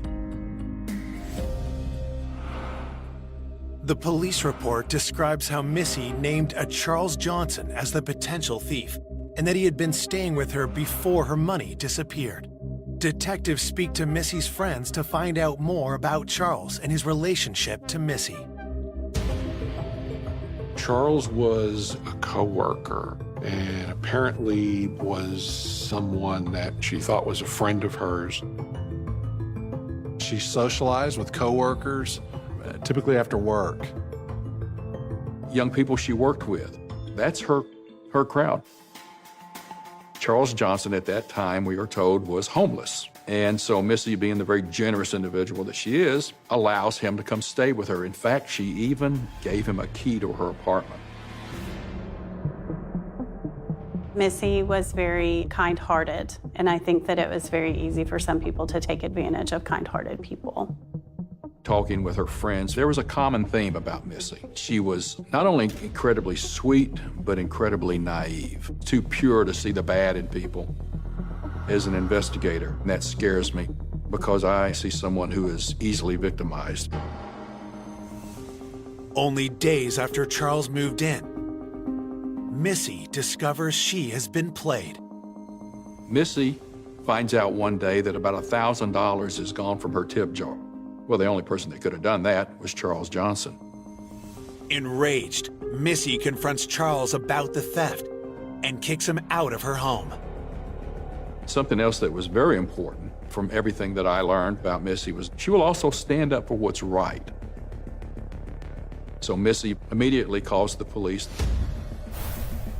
Missy filed a police report and a theft charge warrant was issued for Charles's arrest. Here's some motive right here. This is retaliation for getting me in trouble. And so he's immediately on our radar. We want to see this guy. We want to talk to him. Problem is we didn't know where he was at. It's hard to find somebody who was basically homeless, and we had detectives that were assigned to find him. While police search for Johnson, Missy's autopsy report comes in. It confirms investigators' belief that the fire is not what killed her. The autopsy findings demonstrated she was dead before the fire started. She should have inhaled some smoke. We should have seen some soot. We should have seen some carbon monoxide in her blood. That's not the case here at all. She had a bruise of her left eye and an injury on the brow ridge that would be consistent with being struck by a fist or another object. Injuries directed that show that the assailant wanted to feel in control and dominant. The fatal stab wound to the chest was the actual cause of death, but it went completely through her heart and damaged her left lung, and there was some massive internal bleeding. The autopsy also confirms detectives' worst suspicions. The attack was sexual in nature. She had been forcibly penetrated. This was a rape homicide by a very aggressive perpetrator. Though the fire destroyed physical evidence at the scene, the medical examiner immediately notifies detectives of a major discovery. We did a search of the body for any remnant evidence that wasn't destroyed by the fire. Semen was recovered that could be analyzed for DNA. Forensic evidence and physical evidence is great. You've got to have it. It leads you to your killer. So that semen was a forensic link to the suspect. The semen is sent for DNA analysis, hoping it will point to the killer. But detectives make a calculated decision not to make the information public. The fact that she was sexually assaulted was not public. It was not released. And the reason for that is because it's what we call guilt knowledge evidence. And it's knowledge that is only known by the person who did the crime. You never reveal that because that can lead you to that suspect to identify him. That's very powerful evidence. Other evidence is piling up too. Among the documents collected from Missy's apartment, detectives discover a treasure trove of personal letters. These were letters from someone named Ivan Villa. The nature of the letters indicated some type of relationship between this individual and Missy Grubaugh.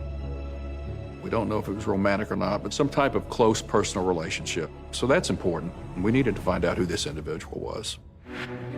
Detectives do a background check on Ivan, and they're alarmed by what they uncover. Ivan was a registered sex offender. And that just set the hairs on the back of my neck up. Yeah, this is the sort of individual that we're looking for. Let's go find Ivan right away.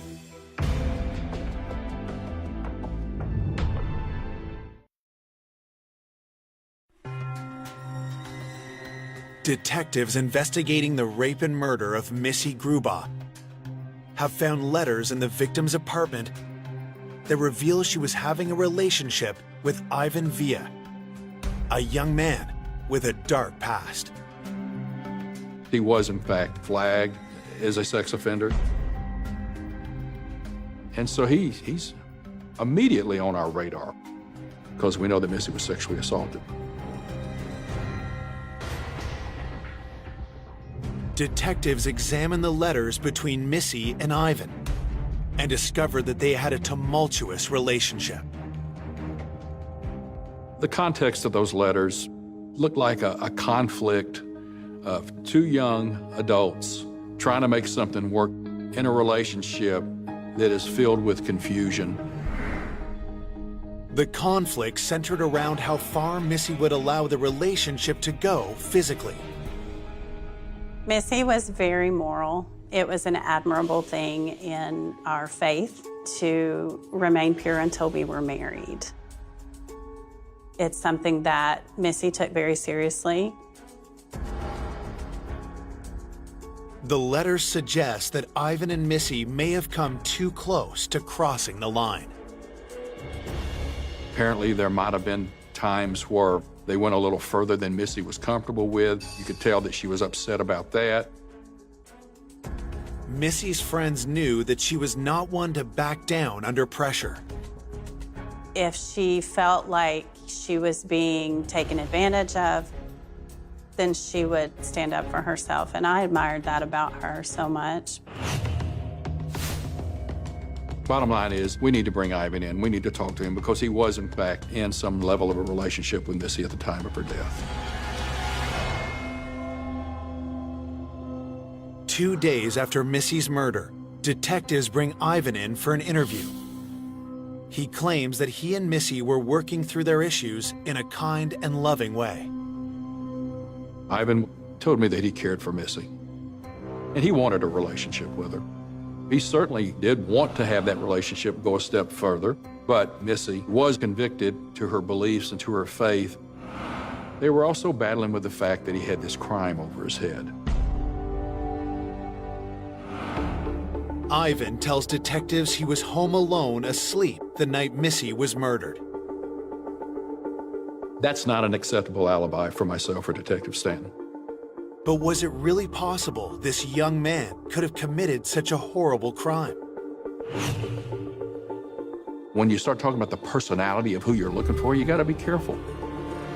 If you start picturing this person as this evil predator, you may miss the actual killer. That's why you have to follow the evidence.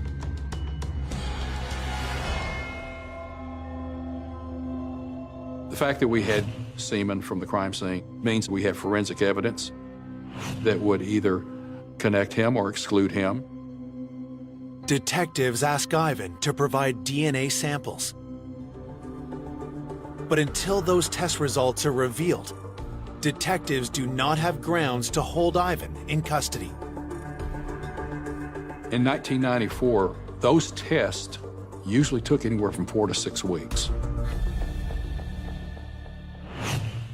While waiting for results on DNA tests for Ivan and searching for Missy's former coworker, Charles Johnson, detectives continue their investigation by canvassing Missy's friends at the restaurant and learn something that adds another suspect to the list. Although this time, this suspect could be at the very top. The name Jeffrey Smith came up. Her work associates told us that Jeffrey Smith was an employee there who Missy reported and got him in trouble at work. What we were being told is that really upset him and angered him. Restaurant staff tell the detectives that Jeffrey had threatened to kill Missy during an outburst, and he was fired a few weeks later after getting into a fight with a manager. What we are being told is this individual was hot-tempered, and he had made threats against her. So we're putting all of this together and thinking, yeah, we really need to talk to this guy. But who could imagine a coworker committing such a horrendous crime? Detectives speak with another employee at the restaurant who knows Jeffrey well. His girlfriend, Kristen, agreed to come in to speak with Detective Stanton and I. Visibly nervous, Kristen paints a troubling picture of her boyfriend. Kristen told us that they were living together, but she also shared that she was concerned with his personality. He was very volatile. She was afraid of him, and she did not feel safe being there with him. She was going to move out and move back with her parents in Denton. But it wasn't just fear for what Jeffrey might do that was causing Kristen to leave him. It was a fear of what he'd already done. What Kristen wanted us to know, and she was very open about it, was she actually suspected that Jeff was involved in the murder of Missy.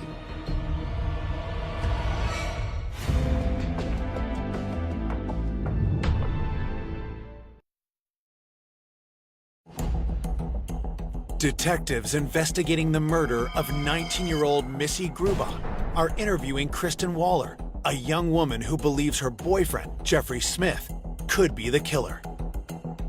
She just basically said, "This is what my belief is." So I asked why. How did she formulate that? Kristen told us the night of Missy's murder, Jeff did not come to the apartment, and he didn't come back all night. So she didn't know where he was at. She also knew the conflict between her and him. So she's putting all this together, and she actually believed that Jeff was with Missy on that night and that he committed this crime. Kristen gives detectives the phone number for where Jeff is staying. A background check shows the 22-year-old has no criminal history, but detectives are still suspicious. We know that he had made some threats against Missy, and his whereabouts are unknown on the night of her death, so we needed to talk to him. I called Jeff Smith after speaking with Kristen, and he actually was cooperative and agreed to come to the police department. In the interview room, detectives are struck by Jeff's demeanor. Jeff Smith was smiling and nonchalant, just really not taking the entire situation that serious. I asked him, "What was your relationship like with Missy Gruba?" His story was she was infatuated with him.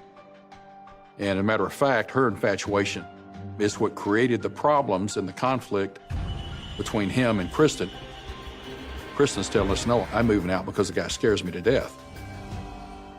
Jeff also has a conflicting account of his alibi. He gave us this excuse that he was with Kristen. We already had information that he was not.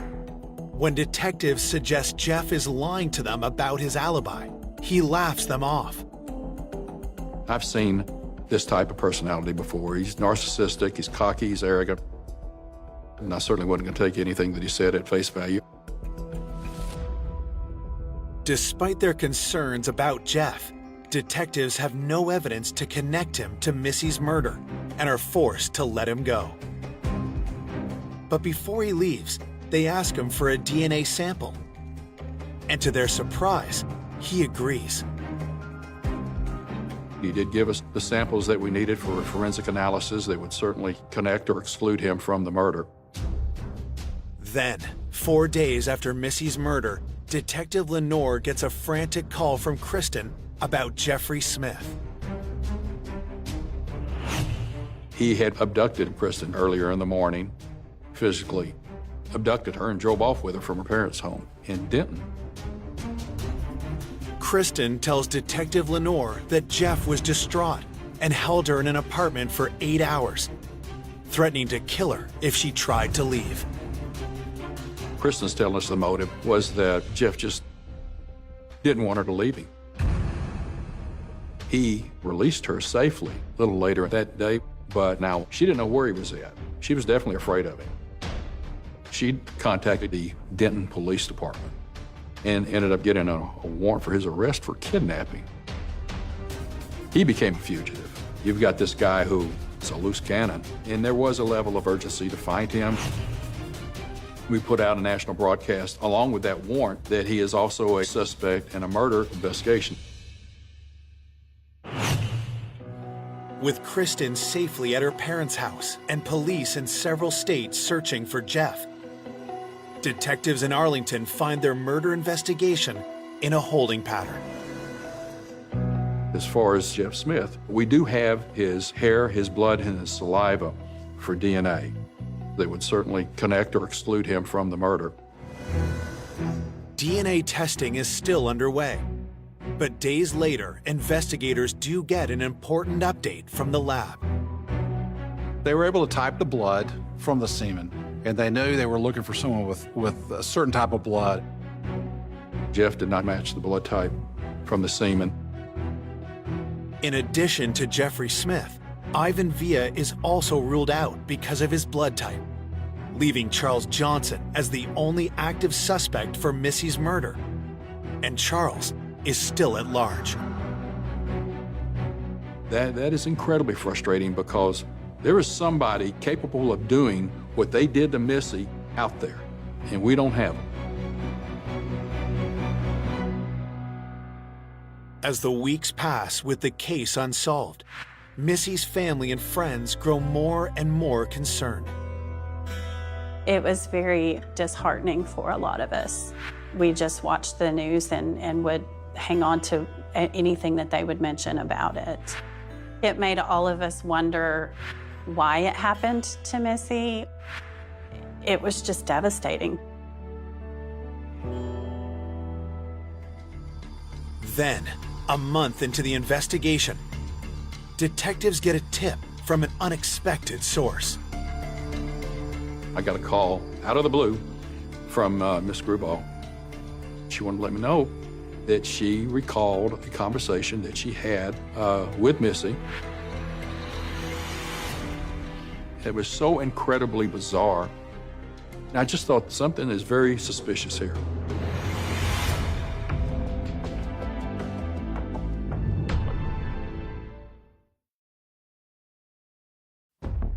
Detectives hunting the killer of college student Missy Grubau have just received a lead that has turned up the heat on a case going cold.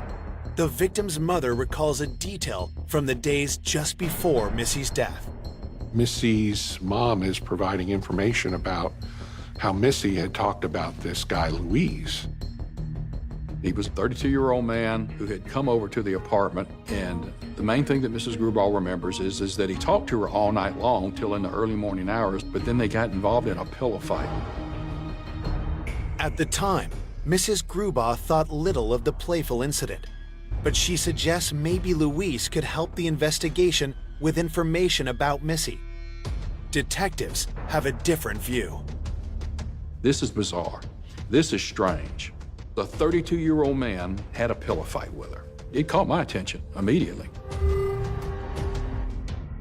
Investigators ask how Missy knew Luis.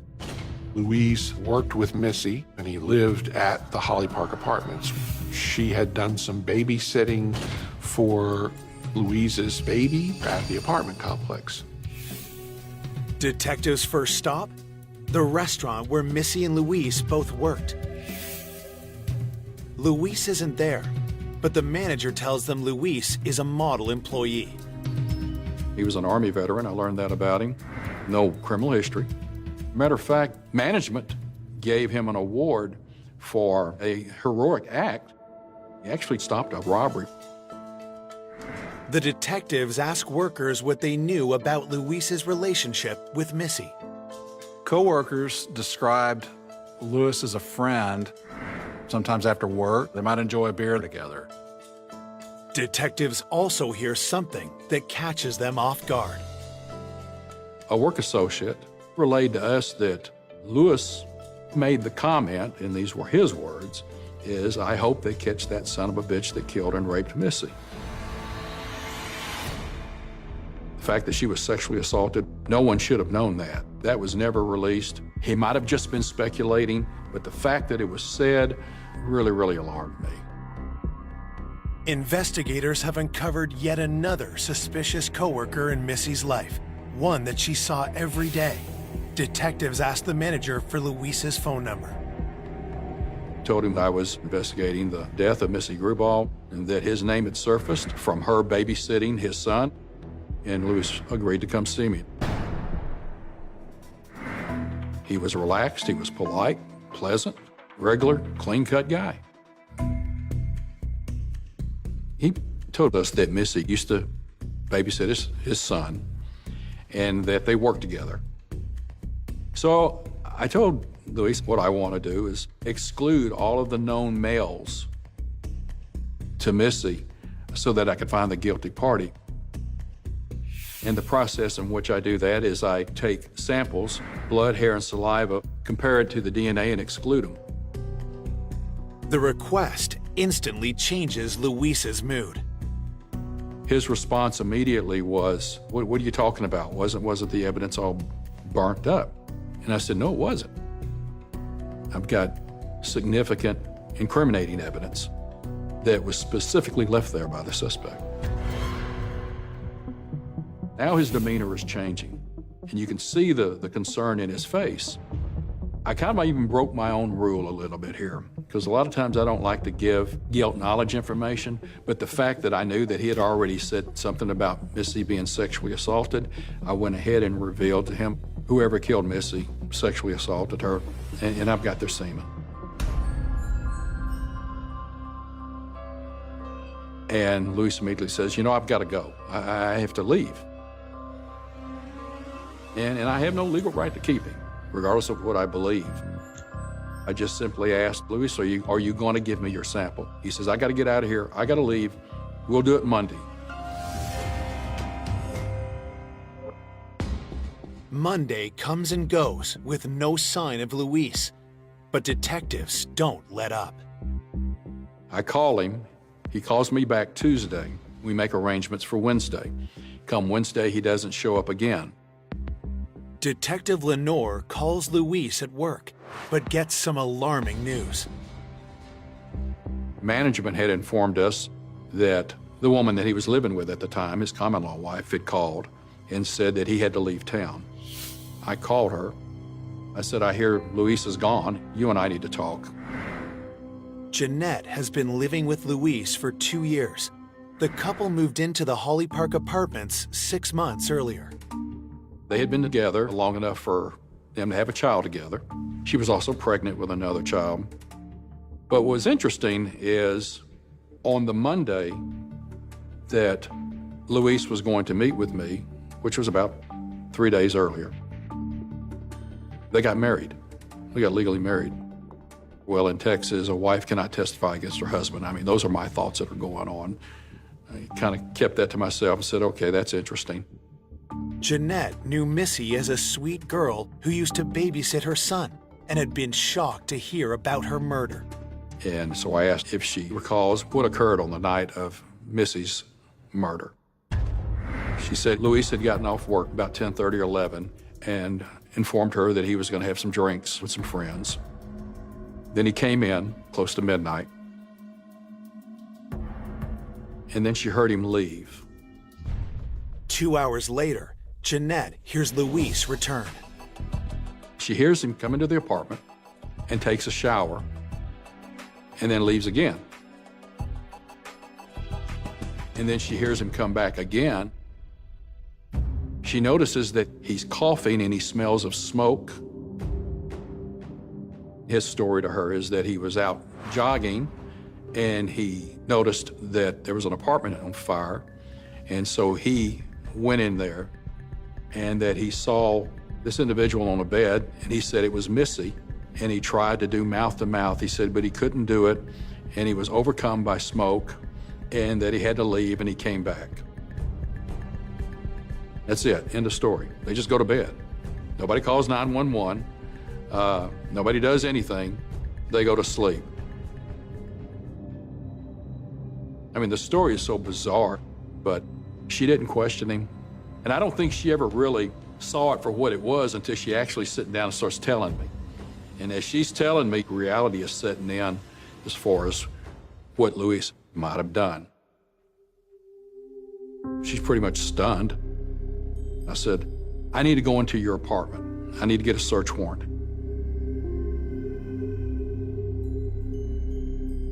Investigators descend on Luis and Jeanette's apartment, just a few buildings over from where Missy was killed. One of the things that I wanted was his dog tags. Because he was in the Army, I wanted to know what his blood type was.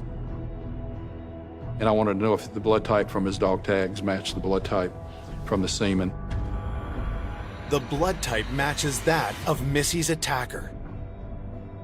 It's the link detectives have been looking for, and enough to bring Luis in. But first, they'll need to find him. So I got an arrest warrant for Luis. The next day, I get a teletype that the vehicle that Luis was in was found abandoned and burned in San Antonio.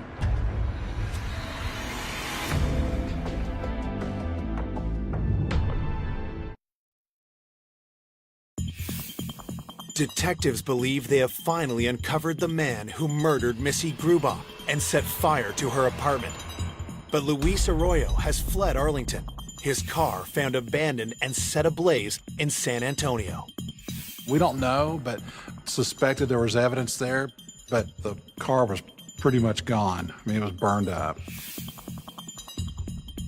There's an urgency. We need to find this person as soon as possible. Detective Lenore suspects Luis's wife, Jeanette, knows where he's hiding. I told her that we realized you had nothing to do with this crime, but you can be a party by covering and by lying. So I said, you realize that when she was murdered, she was sexually assaulted. And when she heard that, you could see it upset her. It angered her. Confronted with the full horror of what was done to Missy, Jeanette gives up Luis. Jeanette gave me the address where he was staying in San Antonio. San Antonio Police Department went into the home and arrested Luis without incident. Detectives Lenore and Stanton traveled to San Antonio to confront Luis Arroyo in person. It is the most unique interrogation I've ever seen. I mean, Luis really had like a mental regression, and he actually wound up in a ball on the floor, weeping and kind of in a fetal position. I don't know what he was doing.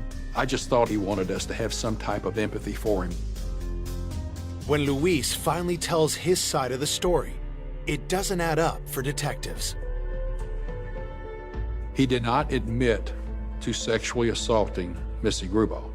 He did admit, yes, I did have sexual intercourse with her. He said, we had consensual sex. I knew it was her first time, and I wanted it to be a very gentle and pleasant experience for her. That just sickened me. What happened to that young lady was anything but gentle and loving. It was brutal. Faced with Luis's denial, Detective Lenore changes tactics. I said, you killed Missy Grubaugh. All right, let's start talking about this. And he said, you know, I don't remember. I remember getting a knife.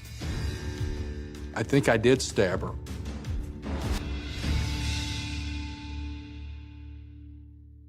Detectives are stunned. Is this the confession they've been waiting for? I'm not going to call it a confession because my definition of a confession is someone who says, this is what I did and I did everything, that you have evidence that they committed. Luis gave a statement with several admissions that included guilt knowledge information. Luis did not admit to setting the fire, but he recalls that there was a fire set. He gave us all of this incriminating information that clearly said it was him. They have enough to charge Luis. But detectives want to make the case against him airtight. Detective Stanton and I got an evidentiary search warrant and collected his blood and his hair and saliva sample. He was, in fact, matched to the DNA from the sexual assault kit.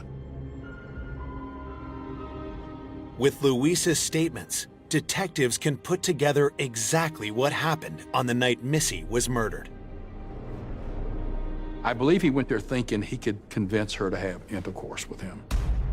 His primary focus was to have sex with that young lady. Maybe initially he thought would be consensual, which it would never happen. So now he's mad at her, and then he took it to another level, physically abused her, sexually assaulted her, and then he killed her. After he killed Missy, he needed to destroy evidence, and that's when he made his decision to set fire to the apartment.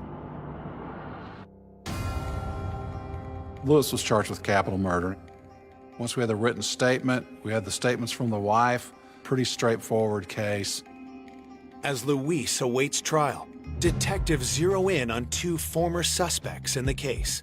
Charles Johnson was finally tracked down, and he was not even in the area at the time of the murder. Jeffrey Smith was arrested and convicted of kidnapping his girlfriend, Kristen.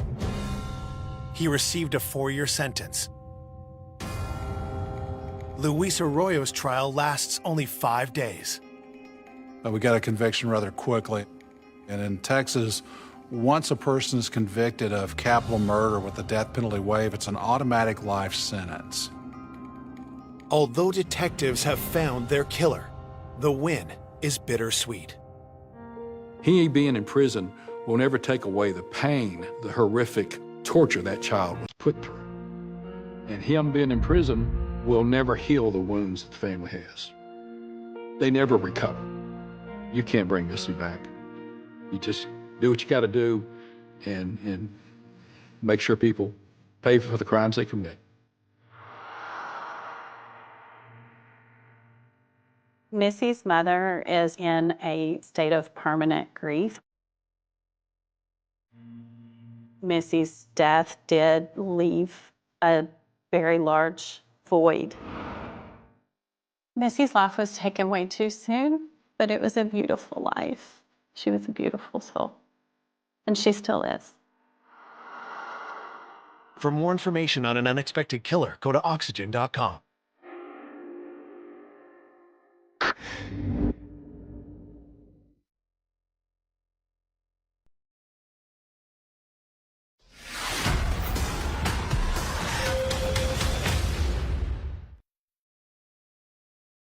A hard-working New Mexico family. My dad was up at 4 in the morning, wouldn't go down till 10 o'clock at night. She was always the type of person to just help everybody. Is murdered on Father's Day. My parents are dead. They were covered in so much blood. That was the worst I've ever seen. Police uncover a loving family. He was a shaken baby. We were told he may never walk again. With a startling criminal connection. She has a history of burglaries. And a jaw-dropping revelation. I absolutely was shocked. I didn't think I have ever known anybody in my life who could do something that brutal. To this day, I still can't understand how the person could do something this tragic, this gruesome. They said, I know who did it. I know who did it.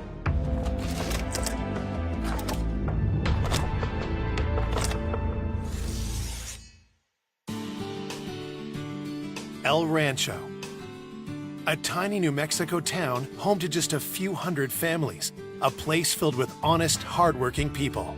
It's a very tight-knit community. It's kind of one of those places where everybody knows everybody. On Father's Day 2011, police receive a 911 call that shatters the early evening calm. Santa Fe 911, where's your emergency? Dancing boy! Carl! Okay, tell me exactly what happened. I don't know. I just went there and put the answer to the phone. And I did. He come out and I walked over to check right over the paper was in the yard. I can't hear you when you're yelling. Try not to yell into the phone. I can't understand you. My parents are dead. The caller is a 35-year-old woman named Cherie Ortiz Rios. Officers arrive at the property she shares with her parents, Lloyd and Dixie Ortiz. Police enter the home occupied by Cherie's parents and her brother to investigate, starting with the master bedroom. Dad observed a female laying face down in her nightgown attire, deceased. The brutality that was involved was unspeakable. She had some trauma on the right side of her temple region. Police believe this is Cherie's 53-year-old mother, Dixie Ortiz. As you walk out through the main door to the bedroom, there's a couple of steps up into a kitchen. That's where a deceased male was laying face down. That was probably the worst I've ever seen. There was several defects in his head and shoulder area. Cherie tells police that this is the body of her 21-year-old brother, Stephen. As you walk back out the room to the rear of the residence, there was another deceased male laying face down. And he had several injuries to his upper torso and his head region. The dead man is Cherie's 58-year-old father, Lloyd. Detectives called in the medical examiner to take charge of the bodies. For now, they can only speculate about the cause and time of death. There were limitations on how well we could examine the injuries because they were covered in so much blood. It looked like something that had penetrated all of their bodies. So at that point, led us to believe that they were actually shot with some type of a firearm. While the medical examiner carefully removes the bodies, a forensics team meticulously looks for evidence. We did not find any shell casings. There wasn't a gun located. There was nothing that indicated that we had our murder weapon at the scene. We have no physical evidence as far as some type of a fingerprint. There weren't any footwear impressions in any of the blood. Maybe we can get some DNA, but we don't know that initially. That has to be sent to the lab for testing. With this type of crime scene, generally there's only a couple different types of motive. It's love, money, or anger. So we have to look into those. Lloyd's wallet was on the counter right next to where Stephen was lying in the kitchen. It had money in it. It didn't look like somebody was in there to steal from them. There's no evidence to suggest this is a robbery, so police consider whether other motives could have been at play. Who would stand to gain something from killing 3 people on Father's Day in their house? Police need to learn more about the victims and their family. They turn to Cherie, who lives just steps away. On the 2/3 of the property, Lloyd, Dixie, and their son, Stephen, lived, and the other third was occupied by Lloyd and Dixie's daughter, Cherie, her husband, Jesse, and their 2 children, Catalina and Robert. When her sister arrives, a despondent Cherie can barely keep it together. I remember my sister running up to me and telling me,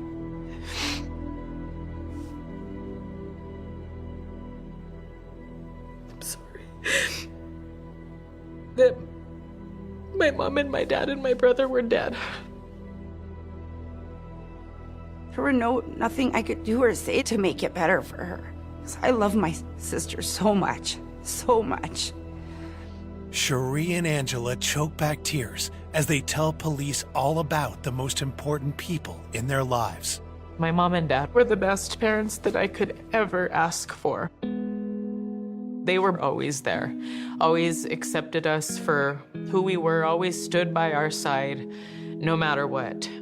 Lloyd was a tile contractor who was popular in the town. My dad was amazing. Up at 4 in the morning, wouldn't go down till probably 10 o'clock at night every day. Lloyd had been married to Dixie for 34 years. She worked in a nursing home. She didn't even think of that as being a job. It was just who she was. Dixie's selfless, caring manner didn't stop with her work. In 1989, when their daughters were just teens, she and Lloyd took in a baby in need. Stephen was 7 months old when he came into our home as a foster child. He was a shaken baby. His left side of the body was paralyzed. He had cerebral palsy. We were told that he may never walk, talk. I would grab him out of the crib and stick him right next to me in bed, and he would sleep right next to me. I just loved him so much. As he grew, the family's love helped transform Stephen into a strong and happy little boy. Walking, potty training, the developmental milestones, they took a lot longer for him to reach, but he reached every single one of them.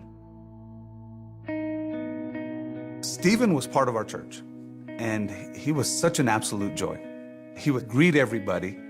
Everybody in church loved him. He made it a point to talk to everybody. He was quite a young man. Stephen, Lloyd, and Dixie's lives have been cut tragically short. But why would someone murder such a loving family? Police find one possible reason: growing outside. There were several marijuana plants that were being grown. There was a fenced-off area where there was 17 plants growing. These plants were not visible unless you were directly over them. There's a very tight boxed-in area that was padlocked. A marijuana crop under lock and key outside the family home piqued detectives' interest. Had they just uncovered an illegal drug operation? My parents had a medical marijuana card for my brother and a grower's license. So they were legally growing medical marijuana for my brother. My brother had 2 brain surgeries to relieve some of the pressure in his brain. And so they prescribed medical marijuana to him to help relieve the headaches he was having. They were pretty debilitating at times.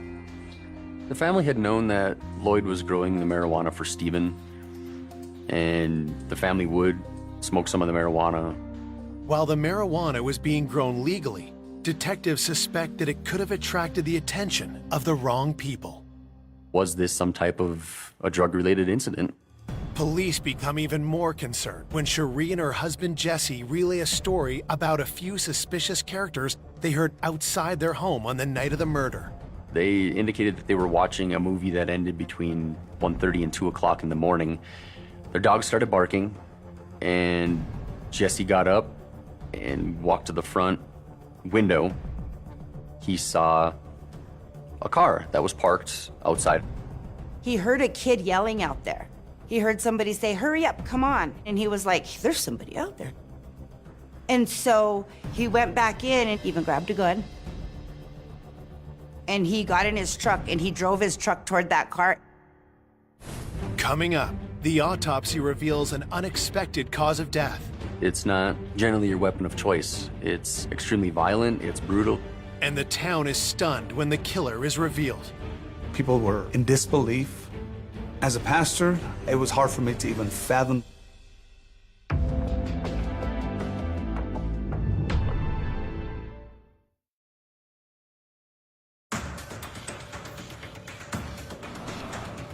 Hours after Lloyd, Dixie, and Stephen Ortiz are found dead, police are hunting for the driver of a car seen outside the home the night before the murders.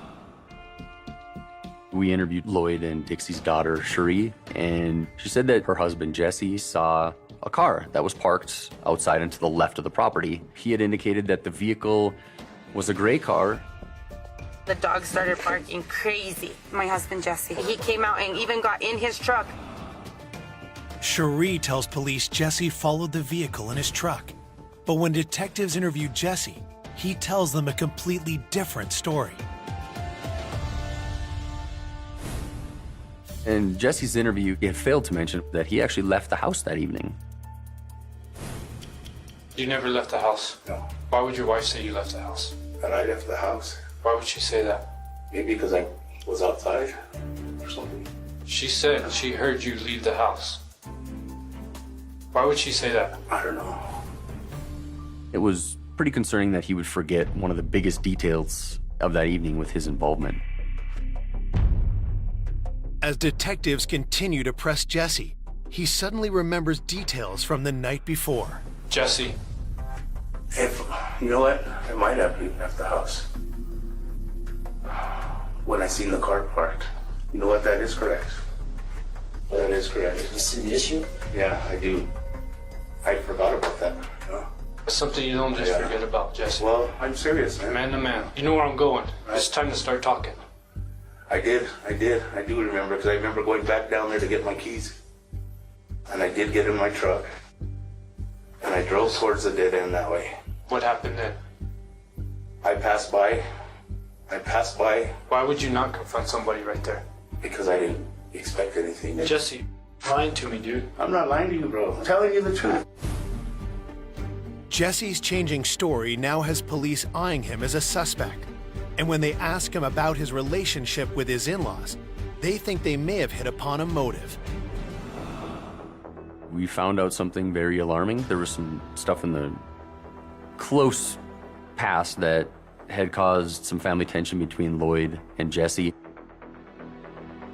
And we knew at one point Lloyd was embarrassed of the way that Cherie and Jesse's property looked, so he actually built a fence in between the two properties so he didn't have to look at it anymore. So we knew there was some tension there. Police can't rule out that tension in the family could have boiled over. Could Jesse have slipped out of the house and committed 3 heinous murders over a minor family squabble? To get to the truth, police grilled a couple about where they were the night of the murder. They told us the timeline of where they were. They went to a casino. They were there for X amount of time. drove to their residence. They put in a movie right away. They were able to identify almost minute for minute of what they did that entire day, which is kind of unusual. And when police ask Cherie about finding the bodies, she tearfully gives them a detailed account of the horror that unfolded. And I walked in and I was like, Mom. And then I walked over to her to shake her, and her head was blown. And so I ran to the kitchen to check for my brother and my dad, and I thought it was my dad laying on the floor in his underwear because his face was so blown off. And so I ran home screaming for my husband. And my husband went back and he said, honey, that's Stephen in the kitchen. Your dad's dead in the backyard. Cherie's story is plausible, but one thing she can't explain is something she told police when she called 911. They're dead. They have gunshot wounds to the head. They're dead. They've been dead since this morning. Cherie said that she knew if she would have went over there, she could have saved him that morning, which told me that she had intimate knowledge of when the homicides actually occurred, which pretty concerning. How would she know that? We didn't know that timeline of when they were actually killed. Detectives are no longer suspicious of just Jesse. Is it possible that the Ortiz's own daughter could be involved as well? We did obtain DNA samples from Sherry and Jesse to try and analyze to see if there was anything that could be matched. Police searched Cherie and Jesse's home, hoping to find a physical link to the murder. With so much activity in the tiny town of El Rancho, news of the crime spreads. My wife and I raced down to the property. When we had got there, there was quite a few people there. Cherie was just outside herself. She was just hysterical. Detectives can't help but wonder if Cherie's tears are genuine, yet they're unable to find any physical evidence to link Cherie or Jesse to the murders. When the autopsy report comes back the next day, they hope the results will help them shed some light on the mystery. I actually did attend the autopsy, and during the course of the autopsy, the pathologist informed us that the wounds sustained were the result of impact trauma. They were killed with a pickaxe. Stephen Ortiz, the son of Lloyd and Dixie, received 17 blows to the head from the pickaxe. Evidently, the victims were beaten long after they were already deceased. The amount of force that was used to cause this was extreme. My initial reaction was, who had this much anger to want to kill him in such a gruesome manner?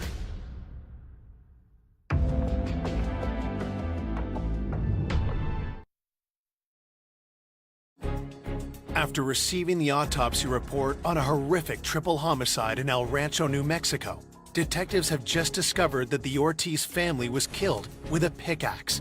Now that police know what to look for, they quickly set out to find the murder weapon. One of the agents remembers seeing a Maddox-style pickaxe lying in an adjacent field to the west of the residence. So we immediately went to the scene and found our pickaxe, covered in blood. Processed it to the crime scene lab in Santa Fe and waited for results. There was a lot of hope that there was going to be potential evidence that would link the assailant to the pickaxe.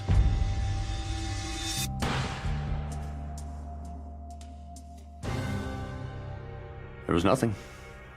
There was nothing there. We got DNA that was identified on the pickaxe from the 3 victims. Nobody else. Still, the murder weapon does tell police something about the killer. It would take a great deal of force to cause that type of injury. Police had to consider whether either of their suspects were strong enough to commit the crime. Jesse was capable. Was Cherie? While police search for answers, the small town of El Rancho is gripped with fear. The whole community was on high alert. This kind of crime is very unusual for that area. All we knew was that there were 3 dead people People that the community loved and nobody knew why and how. Police continue to look into the alibis of the main suspects, Cherie Ortiz and her husband Jesse Rios, who said they'd been to a casino that night. Investigators see if their story can be verified. They were seen on surveillance video at a gas station, and then they went to a casino. This supports the couple's claims. Investigators also track what they did the rest of the evening. We were able to pinpoint the length of time that it would take to drive from the casino to their house. The timeline puts them in their home, right next door to the murders, at the time of the crime. But it's not nearly enough evidence to pursue a case. Police hope to utilize the publicity surrounding the murders and make an appeal for tips. Everybody wanted to say who they thought it was, but didn't have any merit behind any of the stuff they were coming forward with. Detectives also combed through their witness interviews and hit on a name they hadn't considered before. Initially, Angela had mentioned that Nicholas Ortiz was a 16-year-old, just a regular kid in the community. Cherie had a son that was Nicholas's age, and they went to school together. Nick Ortiz had a positive relationship with the family. There's no relation, by the way, between Nick Ortiz and the three Ortizes who were victim. It's just same last name. Nicholas's family lived right up the road from us, and that's how him and my son had become friends. He was having some troubles at home. Eventually, my sister opened up her home to him, gave him his own room. He would go over next door to Lloyd and Dixie's house. They would give him money. They took him to the flea market. They took him everywhere. So they basically just treated him like he was one of the family.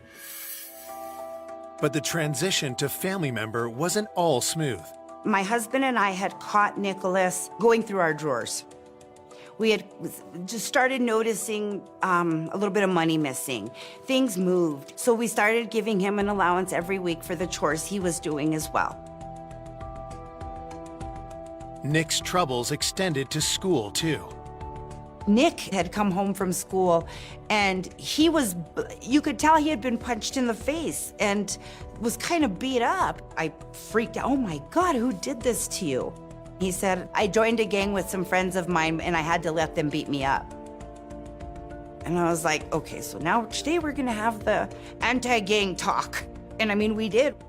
The family tells police that joining a gang was just one example of the problems Nick brought to their home. One night, my father had asked my son to cut down a plum tree that was dead in his backyard. And when they went out there, Nick was hiding behind some raised flower beds they had in their backyard. And the backyard was a secured area for the two little dogs they had, so both gates were locked from the inside. So he had to have jumped the fence to get back there. Nick basically jumped up and kind of went towards him, in a joking manner, like to scare him.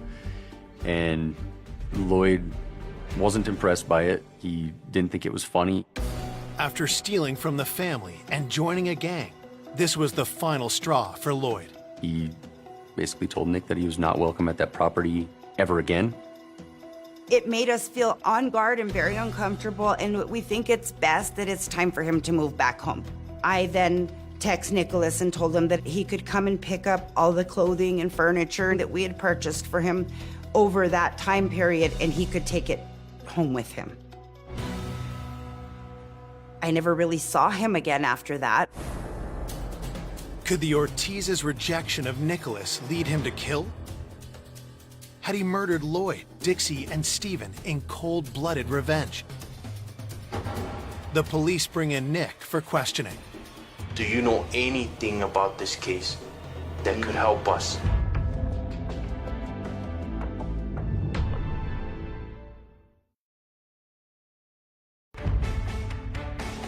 Police in El Rancho, New Mexico have a new suspect in the murders of Lloyd, Dixie, and Stephen Ortiz. An unrelated 16-year-old named Nicholas Ortiz. Do you know anything about this case that could help us? I don't. The only thing that I've heard was what people have told me from the news. He came off as this calm kid that didn't do anything wrong. He was just kind of like your baseline kid. Detectives confront Nicholas about his speedy exit from the Ortiz home. Lloyd just told you. What exactly did he say? You remember? Yeah. Telling me that I effed up my trust with them, not to go near them anymore or anything. I said, okay, fine. So what you guys want to do? And that was really the last time we spoke. Okay. How did you feel then? The detectives ask where he was the night of the murder. He said he was at home with his dad and sisters leading up to Father's Day. Between 12 and 1 o'clock, he woke his father up and wished him a happy Father's Day and went back to bed. And he was there when his mom got off of work, which was around 7:30 in the morning. Everything was corroborated as far as his alibi.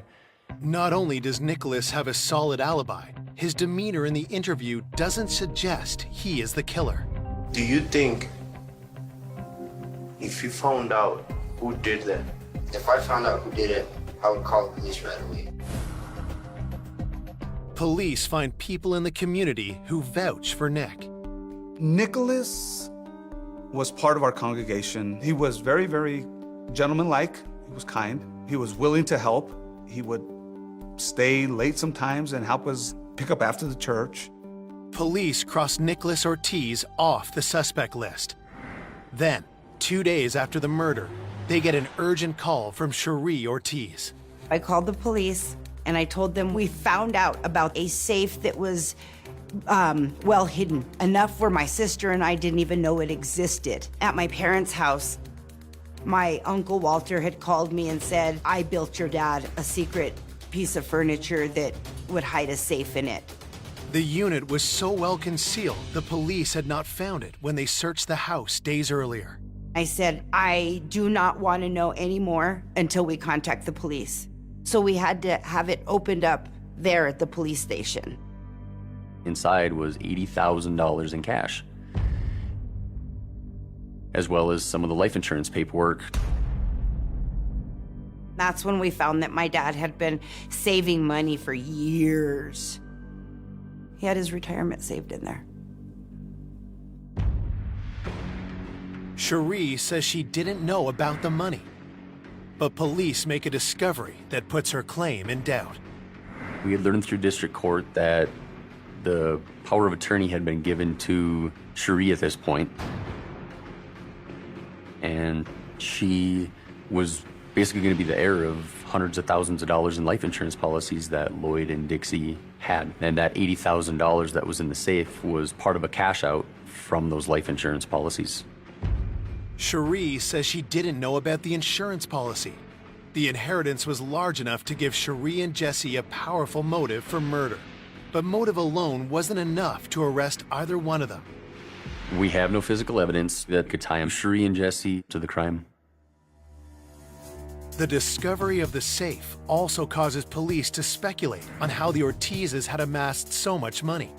Could it have anything to do with the marijuana growing on the property? Kind of raised some concern to us as to why he was growing it. Are they possibly selling this stuff? Detectives investigate whether Lloyd was secretly involved in trafficking. The answer comes back clear.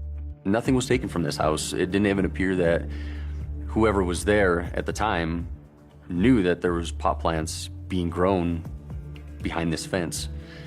And knowing anything about the industry of marijuana, there were smaller plants, they weren't mature. We were able to pretty much rule out that the gangs were tied in to this. It's another blow for the investigation. And as days turn to weeks, detectives are no closer to catching those responsible. Essentially, you do run out of leads or you run into dead ends. As frustrating as it was for us as investigators, it had to have been exponentially worse for the family. I was on the phone with the police every single day asking, What have they heard? Anything new? What can I do to help? And we were always told, nothing. There's nothing you can do. I truly felt like they were not ever going to solve this case. Then, 16 months after the murders, detectives get the break they've been praying for when they receive a call from the Santa Fe County Sheriff's Department.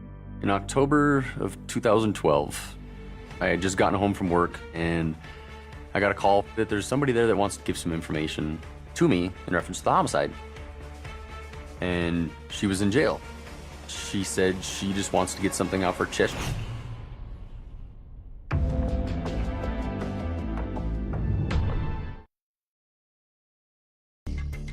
Detectives are hopeful a new tip will finally help solve the murders of Lloyd, Dixie, and Stephen Ortiz. The information comes from a young woman in the custody of Santa Fe police. Ashley Ball was 24, and she has a history of burglaries and of drug use. Ashley told officers that she knew something about the El Rancho murders. At that point, ears started to perk within law enforcement. Before questioning Ashley, police look into her background. Ashley grew up in El Rancho. Ashley wasn't necessarily a troubled teen per se, but she got in trouble a lot. From a young age, was in and out of the detention center. Lead detective Craig Bobnock questions Ashley about what she knows. As I started explaining that it was a voluntary interview, she kept interrupting me saying, I know who did it, I know who did it. Ashley claims that on the night of the murder, she was smoking weed with her cousin, Jose Roybal, and a mutual friend. They needed money, so they were gonna go hit the Ortiz's house. And I took them, I dropped them off, and I went back home. She told me that she owned a gray 1997 Saturn car, two-door car, during the time of the homicide. So I immediately thought of Jesse's statement. Cherie Ortiz's husband, Jesse Rios, had told police he saw a gray car driving slowly past their house late on the night of the murder. But it's what Ashley says next that grabs detectives' attention. And I got a call about maybe half an hour, 45 minutes later. The call was from Jose's friend, and he needed a ride. He got in my car, he had blood on his pants, he had a trash bag tied around his right foot. That's when he told me that he killed Stephen, Dixie, and Lloyd.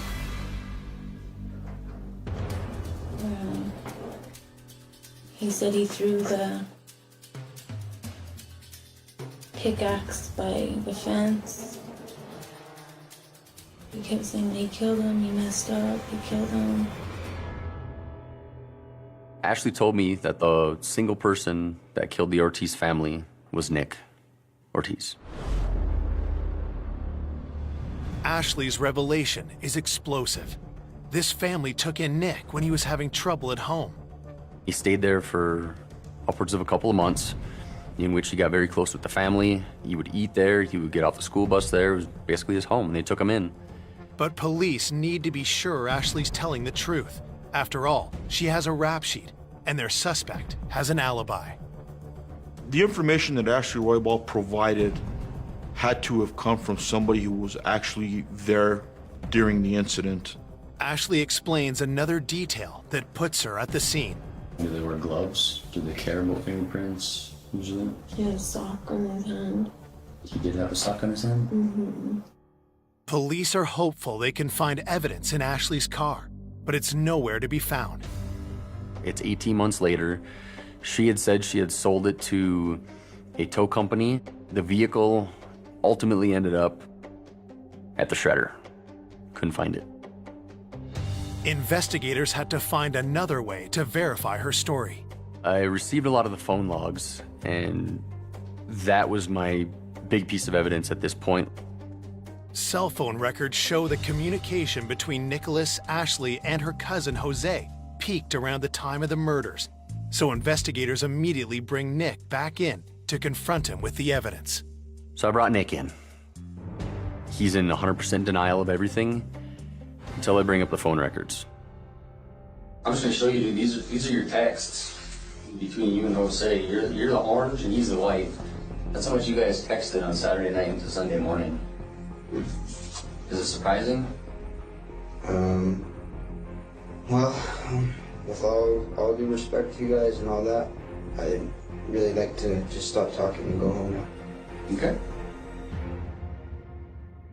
I want another chance at another interview with him, so I didn't want to ruin it. So we ended the interview. Investigators' next move is to haul in Jose for questioning.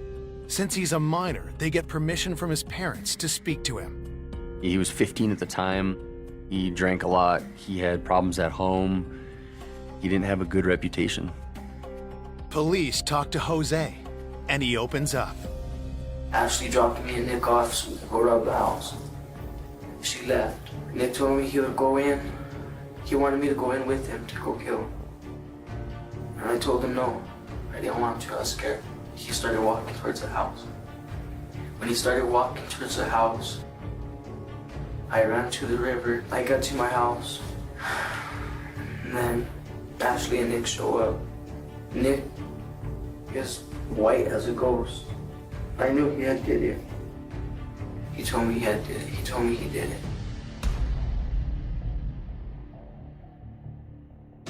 Jose's story matches Ashley's, and suddenly police have two witnesses against Nicholas. On February 12th, 2015, I got the approval from the district attorney to get an arrest warrant for Nick Ortiz. District court judge signed it and said, go pick him up. Just like before, Nicholas remains uncooperative. So I brought him in a copy of the criminal complaint. There were 5 total charges on the criminal complaint that I gave him. He said, I don't agree with 2 of these charges on here. And there were only 2 charges that were different from murder. So it's an admission to me. I knew I had him at that point. It was him. With Nicholas taken into custody, detectives finally have some news for the Ortiz family. I absolutely was shocked when the police said he had done this. I didn't think I have ever known anybody in my life who could do something like that brutal. I've never met anybody that could hurt people so grossly. It didn't make sense because that was not at all his personality when he lived with us. People were in disbelief. As a pastor, it was hard for me to even fathom the fact that a young man like this could do something so tragic, this gruesome. On June 15th, 2015, Nicholas goes to trial for massacring the Ortiz family. Nick was a minor at the time. Given the fact that this was a heinous triple homicide, the judge did agree with my office that Nicholas should be charged as an adult. When the trial starts, the prosecution is confident of a conviction until an unexpected development jeopardizes the whole case. So in the middle of trial, we received a big surprise in Jose changing his testimony completely.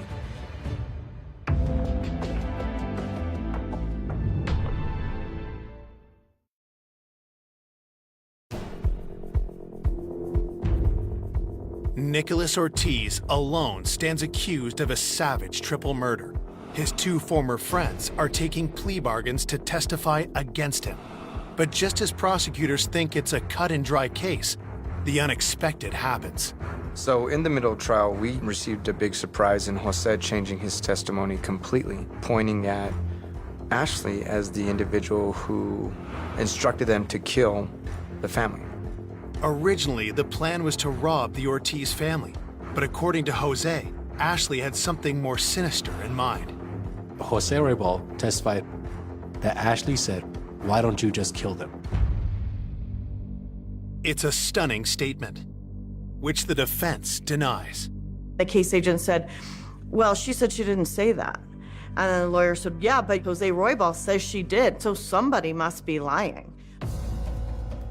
Jose testified that Ashley gave the 2 boys socks to cover up their hands and plastic bags with Kleenex in them to cover up their feet so that they wouldn't leave traces there. He also said that she is the one that handed Nick the weapon. According to Jose, in the early hours of June 19th, 2011, Ashley tells Nicholas and Jose it's time to put her unthinkable plan into action. Ashley takes Jose and Nick to the Ortiz house, drops them off.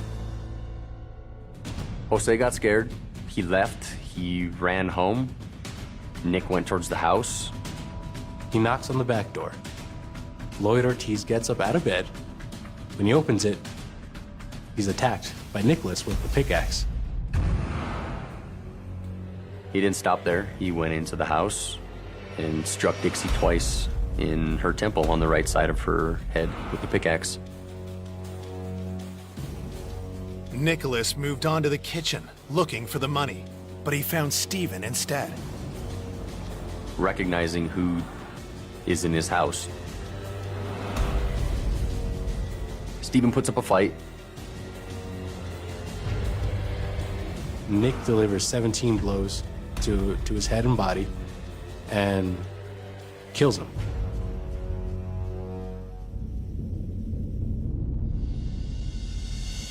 After Nick killed the three Ortizes, he didn't take anything. He got scared, so he just left. He walked out the door and called Ashley. The revelations come as a shock to the victim's family. Every day that we were at that trial, it was devastating because we learned things. I learned things that I didn't know. And I wish I hadn't, because it still haunts me. Nick doesn't say a thing during the entire trial. It's Jose's word against Ashley's. How would their competing testimonies affect the jury? The case was based almost entirely on Ashley and Jose's testimony, and that was a point of contention amongst people up until the sentencing.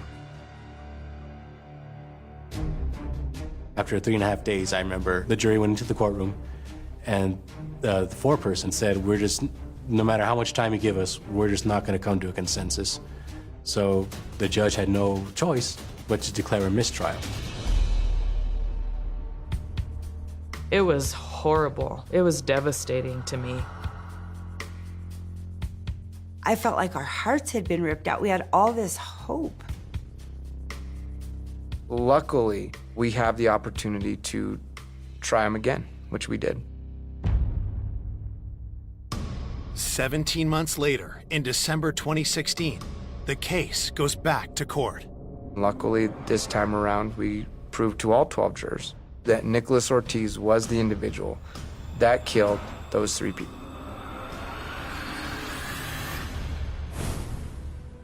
On October 28, 2019, Nicholas is sentenced to 25 years in prison. The victory rings hollow for the victim's loved ones. What that felt like to me was each victim, my mom, my dad, and my brother, was only worth 8 years each. That's exactly what that is. It's a joke. That's not justice. He's gonna do probably 12 to 15 years. No way. No way. Ashley Roybal received a 20-year sentence. 6 years of that was suspended, so 14 years of incarceration. Jose got full immunity for his testimony. He never got so much as probation. Even though years have passed since the murders, their effects remain. I would say I'm sorry to my parents and my brother. I'm sorry I wasn't there to help you.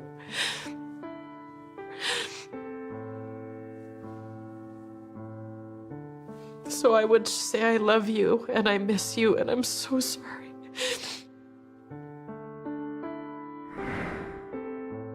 I want them to be remembered through their compassion, their love for children, their love for life,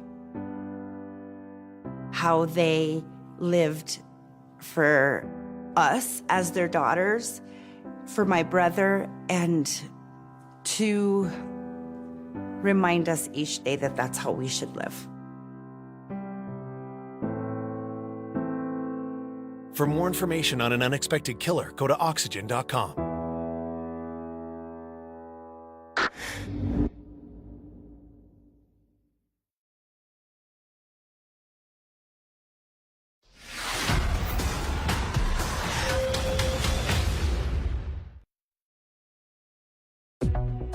A devoted mother working to carve out a new life. She's very religious, believes in family.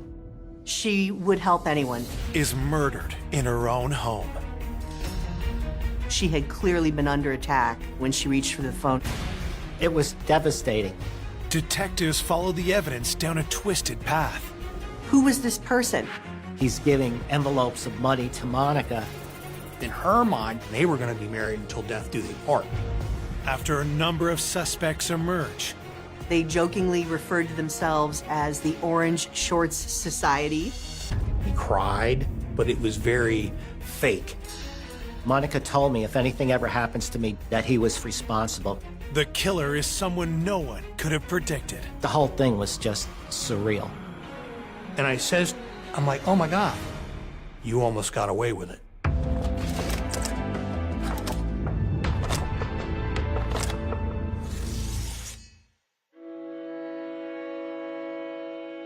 Glenville, Pennsylvania. It's a small, proud community where everyone knows their neighbor by name. It wasn't really even a town, it was rural. Good, decent people. You could just keep the doors open on warm days, sitting on the porch and just relaxing and enjoying the peace. It's a rural area in central Pennsylvania, so it's not typical for a violent crime to occur, and if it does occur, it's an abnormality. On a spring afternoon in 2010, that peaceful atmosphere is interrupted when dispatchers at York County Control get a mysterious call. Someone had dialed 911. 911. And no one was saying anything. Hello? The dispatcher that received the call was inquiring, hello, is anyone there? So the protocol at the time was hang up and call it back. They received a busy signal, so the phone was off the hook. They dispatched Southwestern Regional Police. A patrolman entered the residence and announced himself that he was with law enforcement. And as he made a right into the living room area, he discovered the body.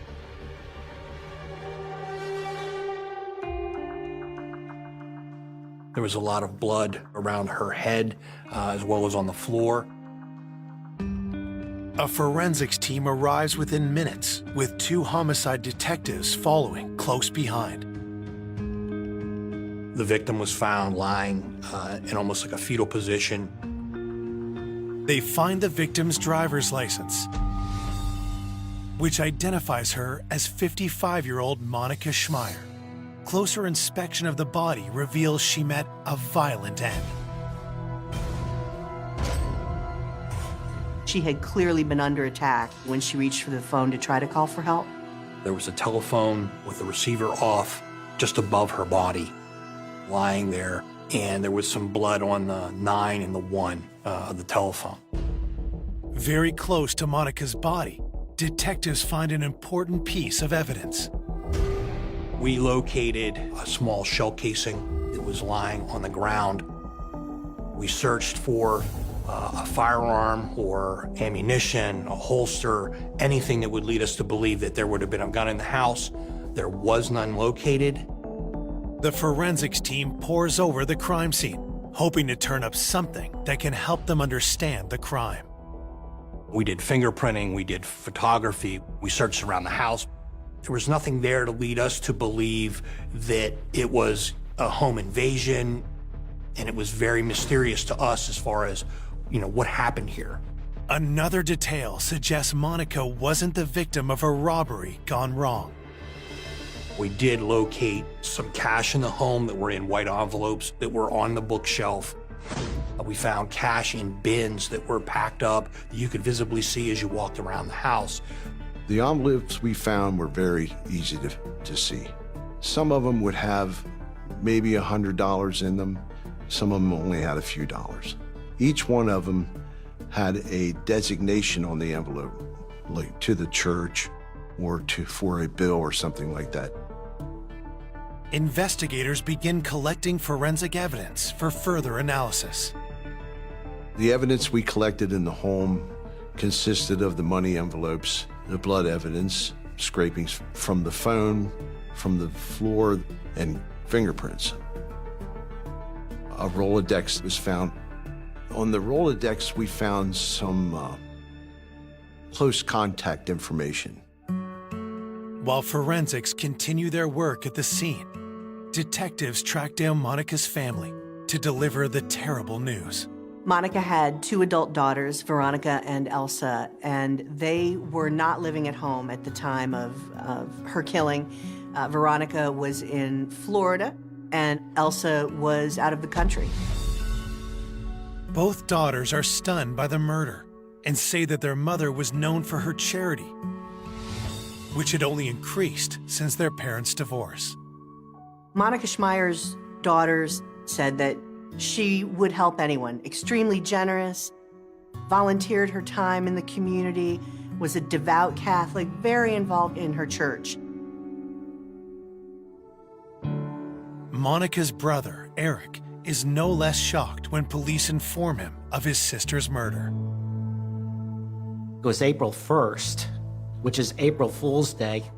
You know, I'm thinking is this a prank? You know, what, my sister's been killed? It was devastating.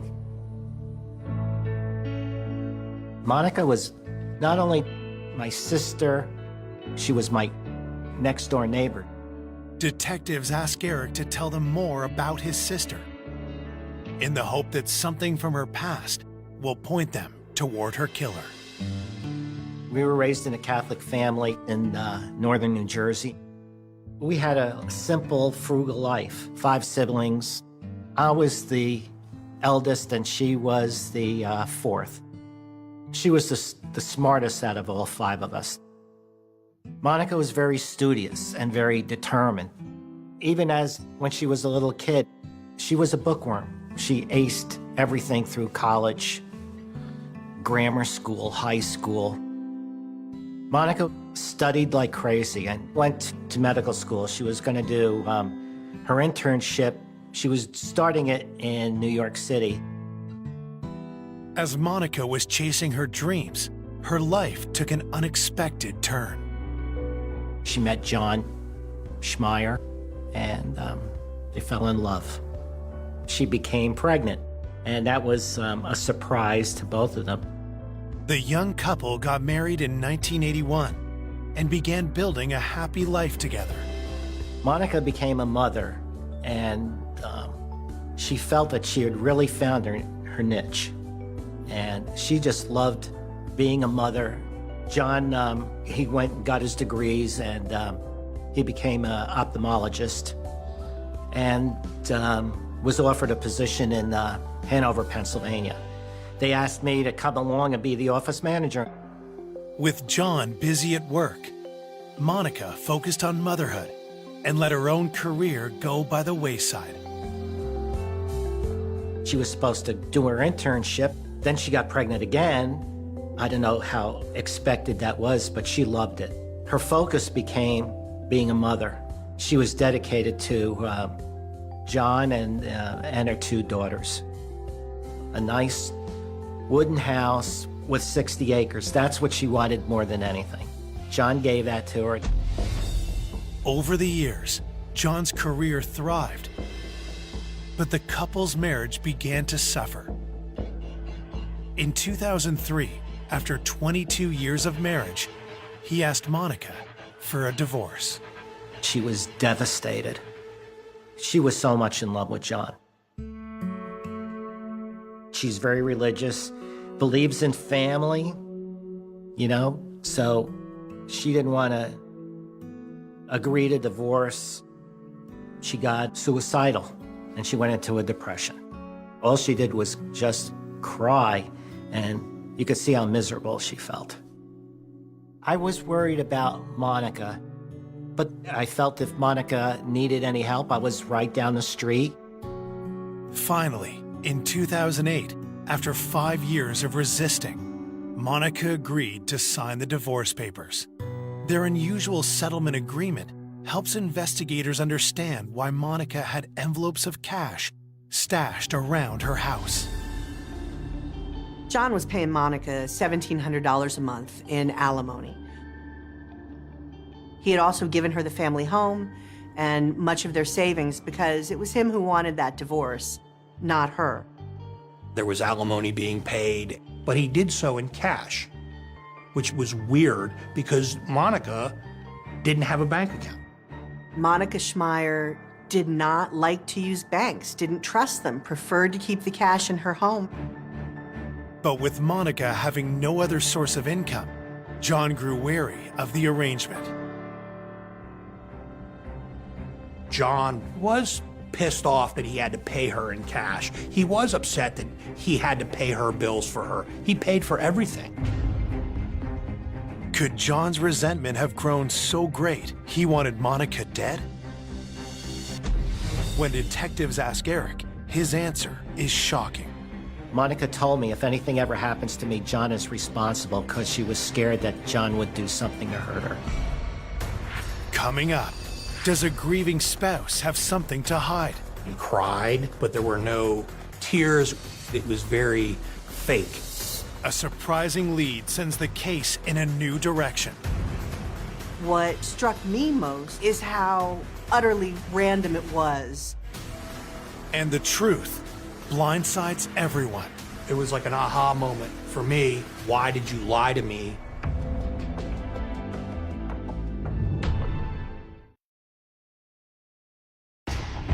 York County Police investigating the horrific murder of Monica Schmeier have reason to be suspicious of Monica's ex-husband, John. We had information from Eric, Monica's brother, that Monica had stated that if anything ever happened to her, that John would be responsible for that. Investigators quickly head over to John's house. When they tell him about Monica's murder, they're surprised by his behavior. John reacted in a way that was very awkward and very unusual, something that in my years I'd never seen. Oh my God, he put his hand across his chest. Maybe some of it was a little fake. Maybe the clutching of the heart was a little fake. He began to cry, would probably be a stretch. There were no tears. Myself, I do believe it was very fake. I covered his face, would look up and see if we were watching him. And as he's doing this, it's like, oh my God, this is just so weird. And it's like, is he involved? Detectives asked John to come down to the precinct to talk. He explained to me about this weird and unusual arrangement that he had with Monica. The envelopes that we found in the home would be labeled like electric bill, water bill, mortgage, whatever, but they were used to give back to John so that John could then pay her bills. So we're looking at this from the outside, wondering what the hell's going on, that he's paying her in cash. She is now taking cash, putting it in envelopes, giving it back to John. John's then writing a check to pay her electric bill. So it was fueling that frustration and animosity in John's perspective. He's still doing everything for Monica, even though they're not married anymore. Because being a devout Catholic, Monica didn't care they were divorced. In her mind, they were still married, and they were going to be married until death do they part. John admits that the situation bothered him, but he says he'd never resort to murder. He agreed. It's very frustrating. It was very much a pain for him to do all this stuff, but he couldn't get rid of her, is for lack of a better phrase. Anxious to prove his innocence, John provides police with an alibi. He was able to provide us with a detailed explanation as to what he had done that day, where he was, and who he was with. John tells the detectives he was meeting with an acquaintance named Sarah Powell before the two of them joined up with a larger group at a local restaurant. And I asked him if he has information that can verify his alibi, and he was able to provide me with a cell phone number for Sarah Powell. We wrapped up the interviews. We advised John Schmeier to stay away from the home. We may need to go back there at some point in time just to stay out of it. We had a secure scene. The next day, detectives speak with Sarah Powell to confirm John's alibi. She revealed to me that, yes, I was with John Schmeier yesterday. She had been with him for lunch at a restaurant where they were discussing online trading, that John experimented with that, and he enjoyed doing it, and she was looking to get involved in it to try to make some extra money. Sarah and her fiance knew John Schmeier from a group that met frequently at a local restaurant. John had started meeting with a group of people at Hooters restaurant. Sometimes a few times a month, they jokingly referred to themselves as the Orange Shorts Society, or OSS. It was a place where they would go and just hang out and, drink beer and eat wings. After their meeting, John and Sarah had met up with the larger OSS group. When I asked her who all was there, she was able to provide information that matched John's as far as who all was present that day.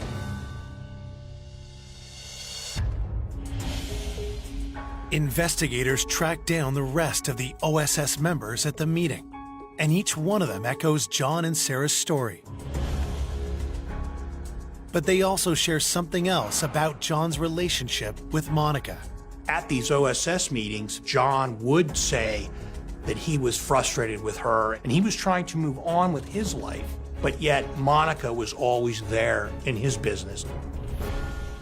Even though his alibi is confirmed, John appears to have a clear motive for murder, which makes him suspicious to police. So they ask him to take a lie detector test. John submitted to a polygraph examination. John's polygraph was inconclusive, which means that we were unable to determine whether he was being truthful or not. The test results have police mulling over a new theory. Well, if John has an alibi, well, then maybe there's something else going on here that we need to look into. Theoretically, what if he paid somebody to kill her? We started really looking at John as far as, a murder for hire, that theory. There was money involved, and certainly divorces can be acrimonious. He certainly was somebody they continued to look at. Detective suspicions about John are stoked yet again when they get a troubling call from Monica's brother, Eric. I told them that John comes to the door at about 5, 6 o'clock in the morning. And then John went into explaining that he went to Monica's house. John was not supposed to go to the house. He was told not to go there. He went there anyway. Now that set a bell off for us. What the hell's going on here?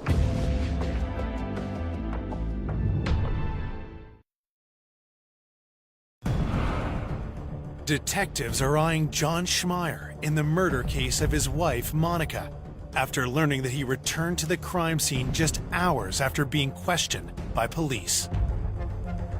We learned from Eric, Monica's brother, that John Schmeier disregarded what we had asked him and actually went to the scene to see what had happened and gone into the house, had looked around, had walked around.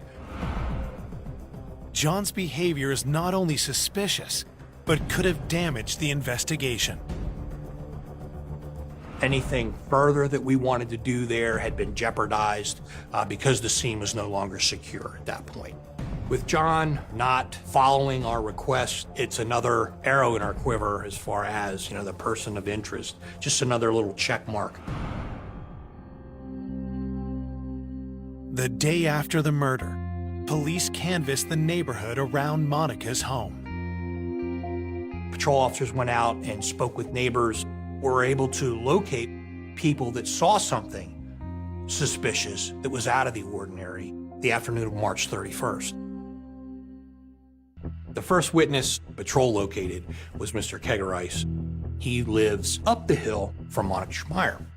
Mr. Kegerice advised that the afternoon of March 31st, he noticed a gentleman coming down the hill. And he said it was kind of unusual. He'd never seen the guy before that afternoon.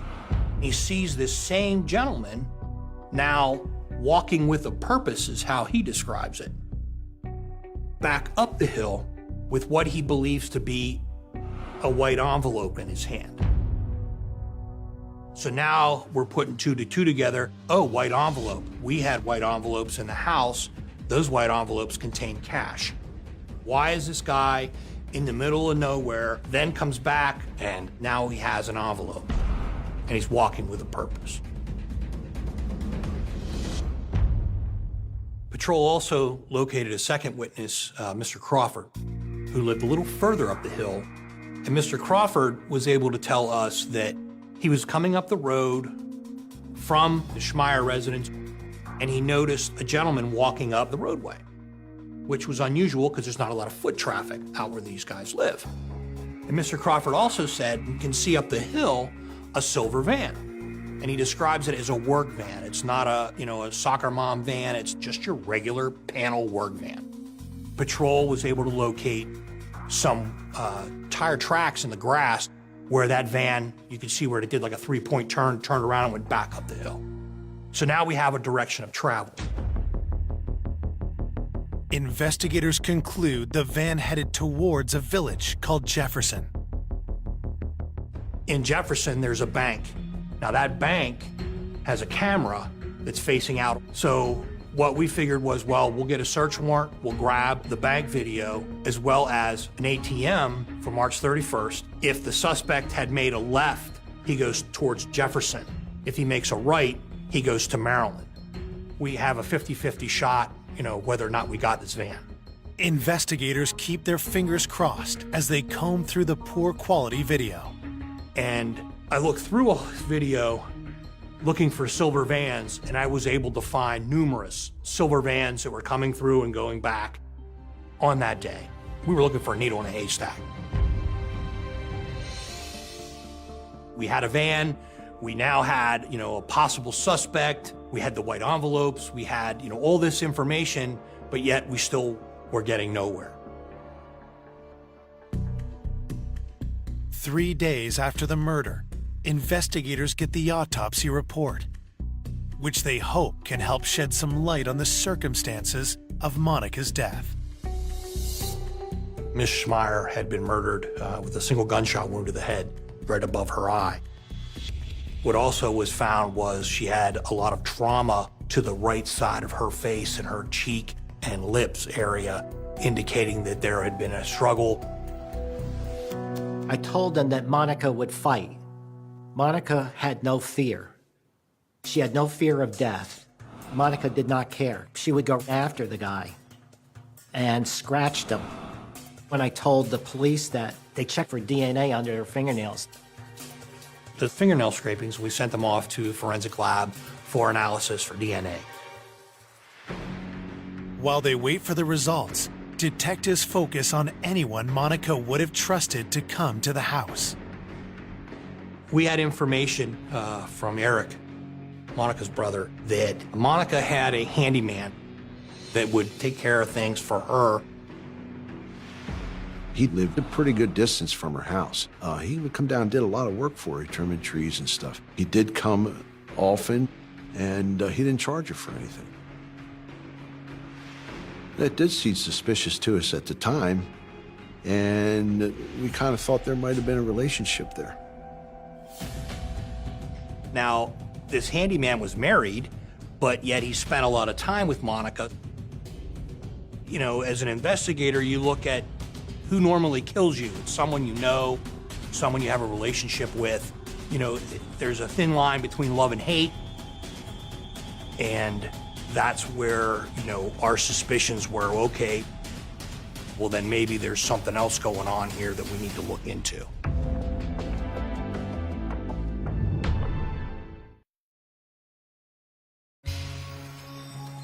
Detectives investigating the homicide of 55-year-old Monica Schmeier have learned that Monica may have had a relationship with a handyman who did work for her around the house. He would cut her grass, would do odd jobs around the house, take care of things for her, and she would often be seen like having lunch with him, or there was a relationship there. Now, we didn't know how strong that relationship or how intimate that relationship was. Monica's brother, Eric, can offer investigators little insight into his sister's recent personal life. In the beginning, we visited often, and then John left. Even though she was my next-door neighbor, she became isolated from me, and in a way, I didn't know what was going on. Detectives asked the handyman to come down to the station for an interview.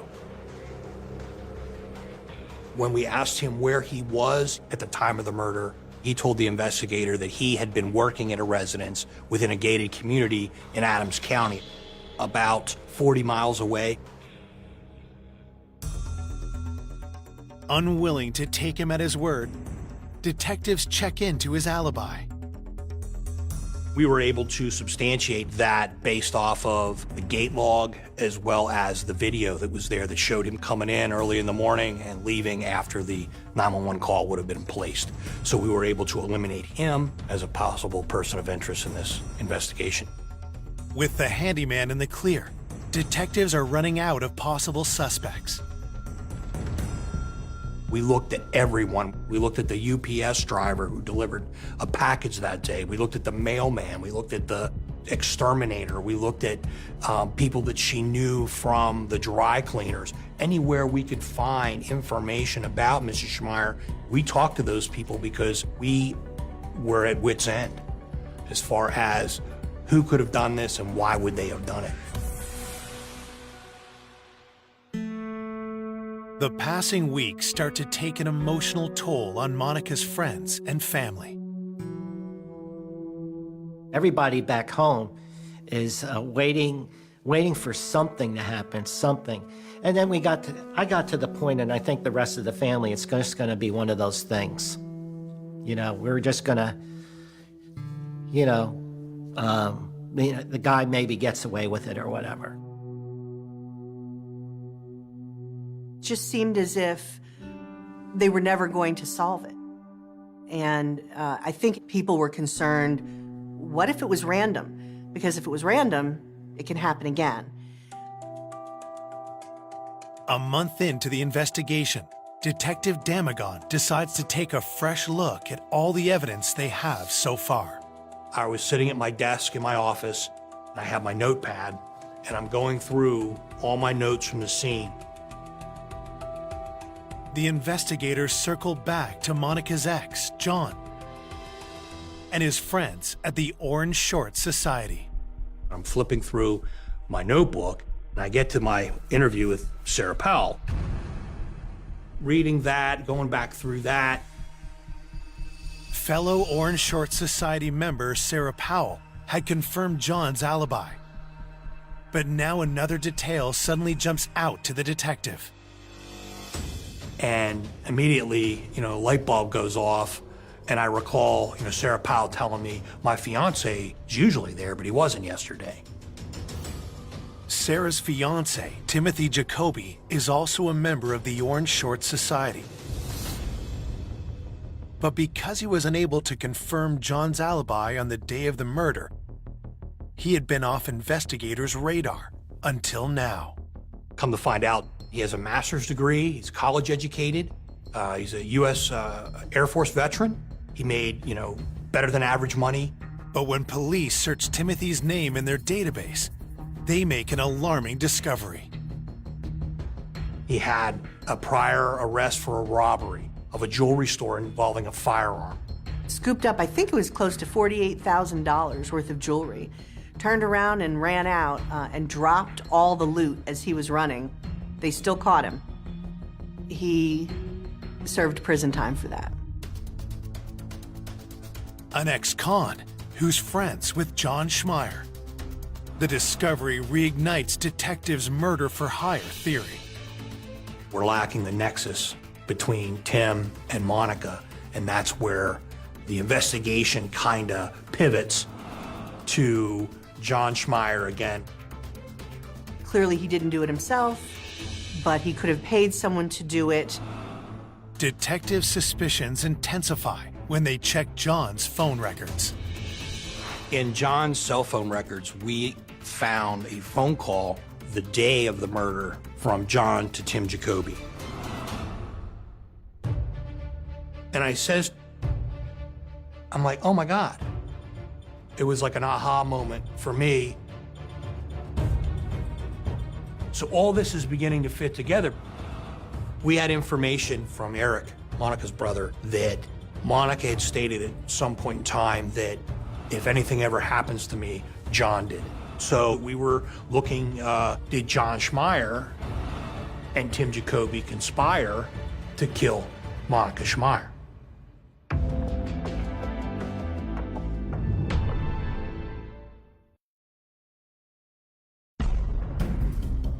When police discover that John Schmeier's friend, Timothy Jacoby, is a convicted felon, they wonder if Schmeier may have commissioned him to murder his wife, Monica. I run him for firearms, and what does he own? A Kel-Tec 32 automatic, which is one of the manufacturers we're looking for. So again, another flag goes up. Now we got to tie him to a van. Was Jacoby the man witnesses saw driving the silver van close to Monica's house around the time of the murder? But the problem we're seeing now is he doesn't own a van.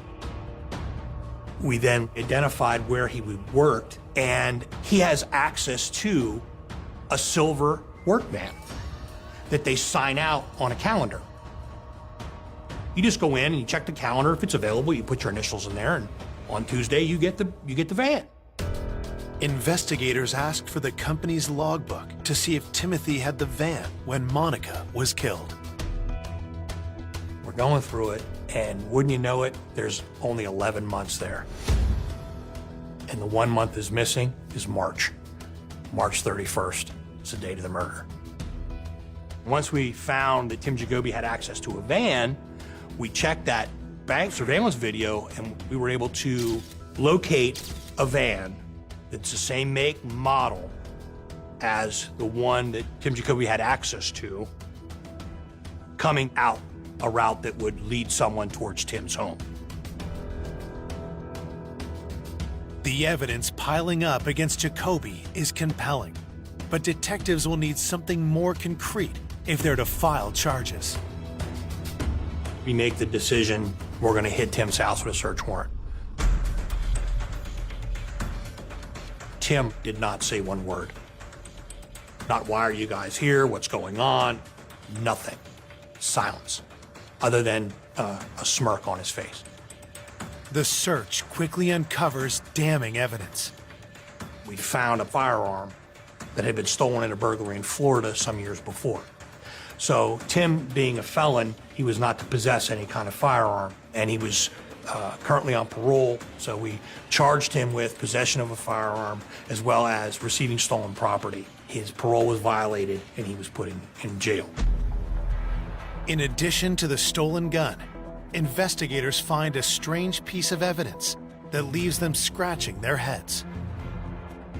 In a detached shed that was on the property, we found a small barrel about, I don't know, that long, maybe 2.5 inches long.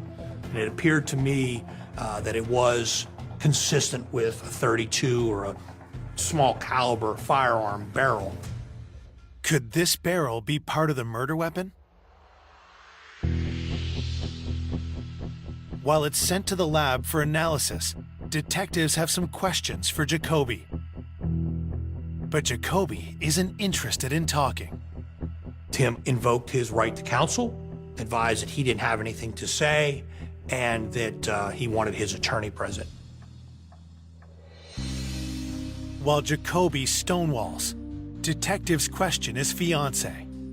When we interviewed Sarah, Sarah denied any involvement to the point where she was physically upset.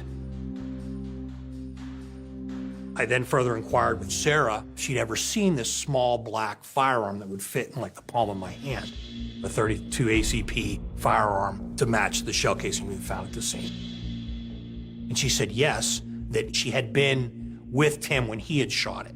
And she advised that it was at Tim's parents' place on a covered porch that's behind their farm, and they would shoot up towards a field. Police quickly file a search warrant and begin scouring Tim's parents' property, starting with the house. We found the box for a .32 ACP firearm, but we didn't find the gun. I went out back looking in the grass, trying to find, a shell casing, something that's going to help us. We didn't find anything. To connect Tim to Monica's murder, detectives need to find the gun or the shell casings that match the ones found at the crime scene. At that point, I'm standing on the decking of this porch, and I look down. The boards are spaced in a way that they're, I don't know, maybe a ½ inch to 3/4 of an inch apart. Light bulb goes off. I look at these two guys and said, did anybody go underneath? And they said, no, I don't think so. And I'll never forget, I'm standing there. They weren't underneath the platform for, 30 seconds. And the one officer says, are you looking for a .32? And I said, man, don't screw with me like that. And he goes, here you go. And he holds one out from underneath the porch. He goes, oh, here's another one. Here's another one. Here's another one. The shell casings we found at the Jacoby farm were matched up with the shell casing from the murder scene. The gun that fired the shot that killed Monica Schmeier is the same gun that fired those rounds that we found at the farm. But before detectives could bring murder charges against him, one question was crucial to their case. Why would Tim Jacoby kill Monica Schmeier? Police determined that he had never met Monica, had nothing against Monica, and the only way he knew her was through her husband. To detectives, it was looking more and more like Tim didn't act alone. John's alibi was airtight in the sense that he could not have physically committed that crime. However, that didn't clear him with police, because certainly he could have hired Tim Jacoby. Anxious to get the truth once and for all, detectives confront the man they've suspected all along. I went down to Virginia, where Dr. Schmeier was now residing, because we were not 100% sure that John didn't have anything to do with the homicide.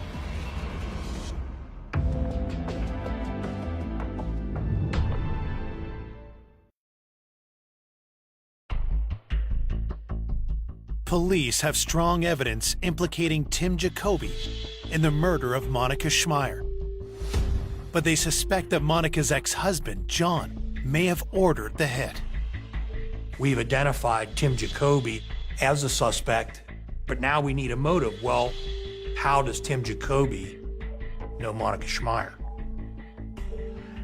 Because he doesn't know her, but he knows John.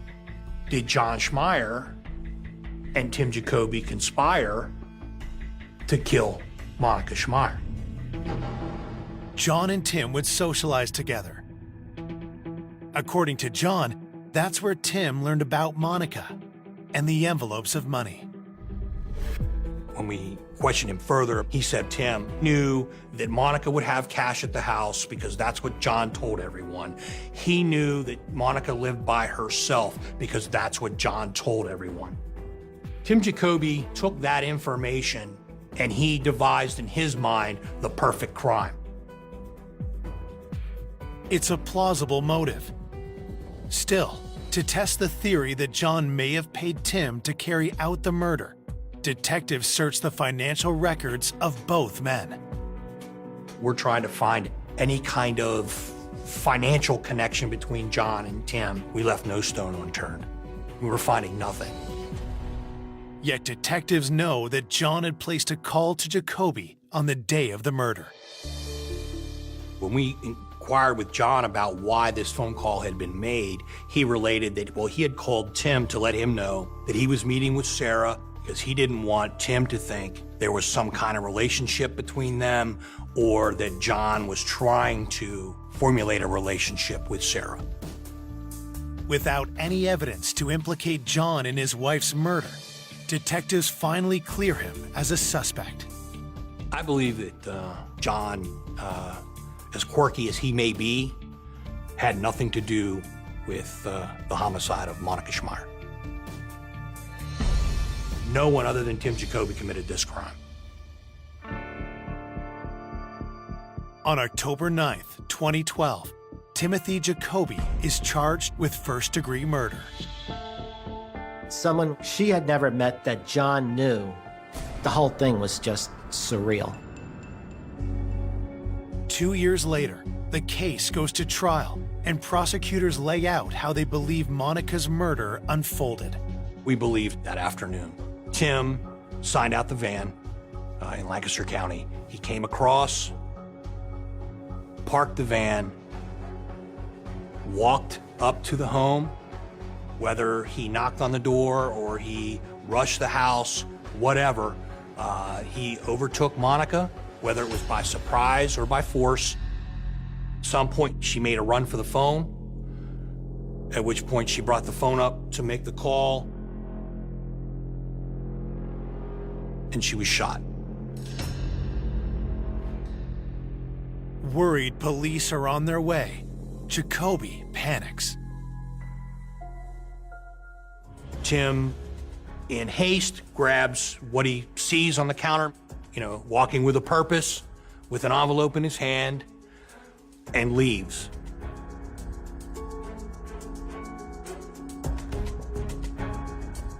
Jacoby tries to cover his tracks by tampering with the logbook and murder weapon. It showed that Jacoby was trying to erase every bit of evidence that might tie him to this crime. So far, the evidence is circumstantial. So prosecutors turn to the results of a specialist YSTR DNA test. A YSTR tests for specifically the male Y chromosome. They ran the YSTR test on the fingernail scrapings of Monica Schmeier, and they found a complete Y profile of the male Jacoby lineage. We eliminated his brothers and his father as having anything to do with it based off of alibis, other circumstantial evidence. On October 8th, 2014, the jury finds Jacoby guilty of first-degree murder, burglary, tampering with physical evidence, and robbery. Ultimately, Tim was sentenced to death. That's justice in my eyes. Maybe there was a sense of relief and closure with the family, but for me, that pales in the fact that my sister's dead. I want people to remember Monica as a dedicated Catholic, someone who was dedicated to her family. I don't know anybody that was more dedicated to her family and to God. She was unbelievable. For more information on an unexpected killer, go to oxygen.com.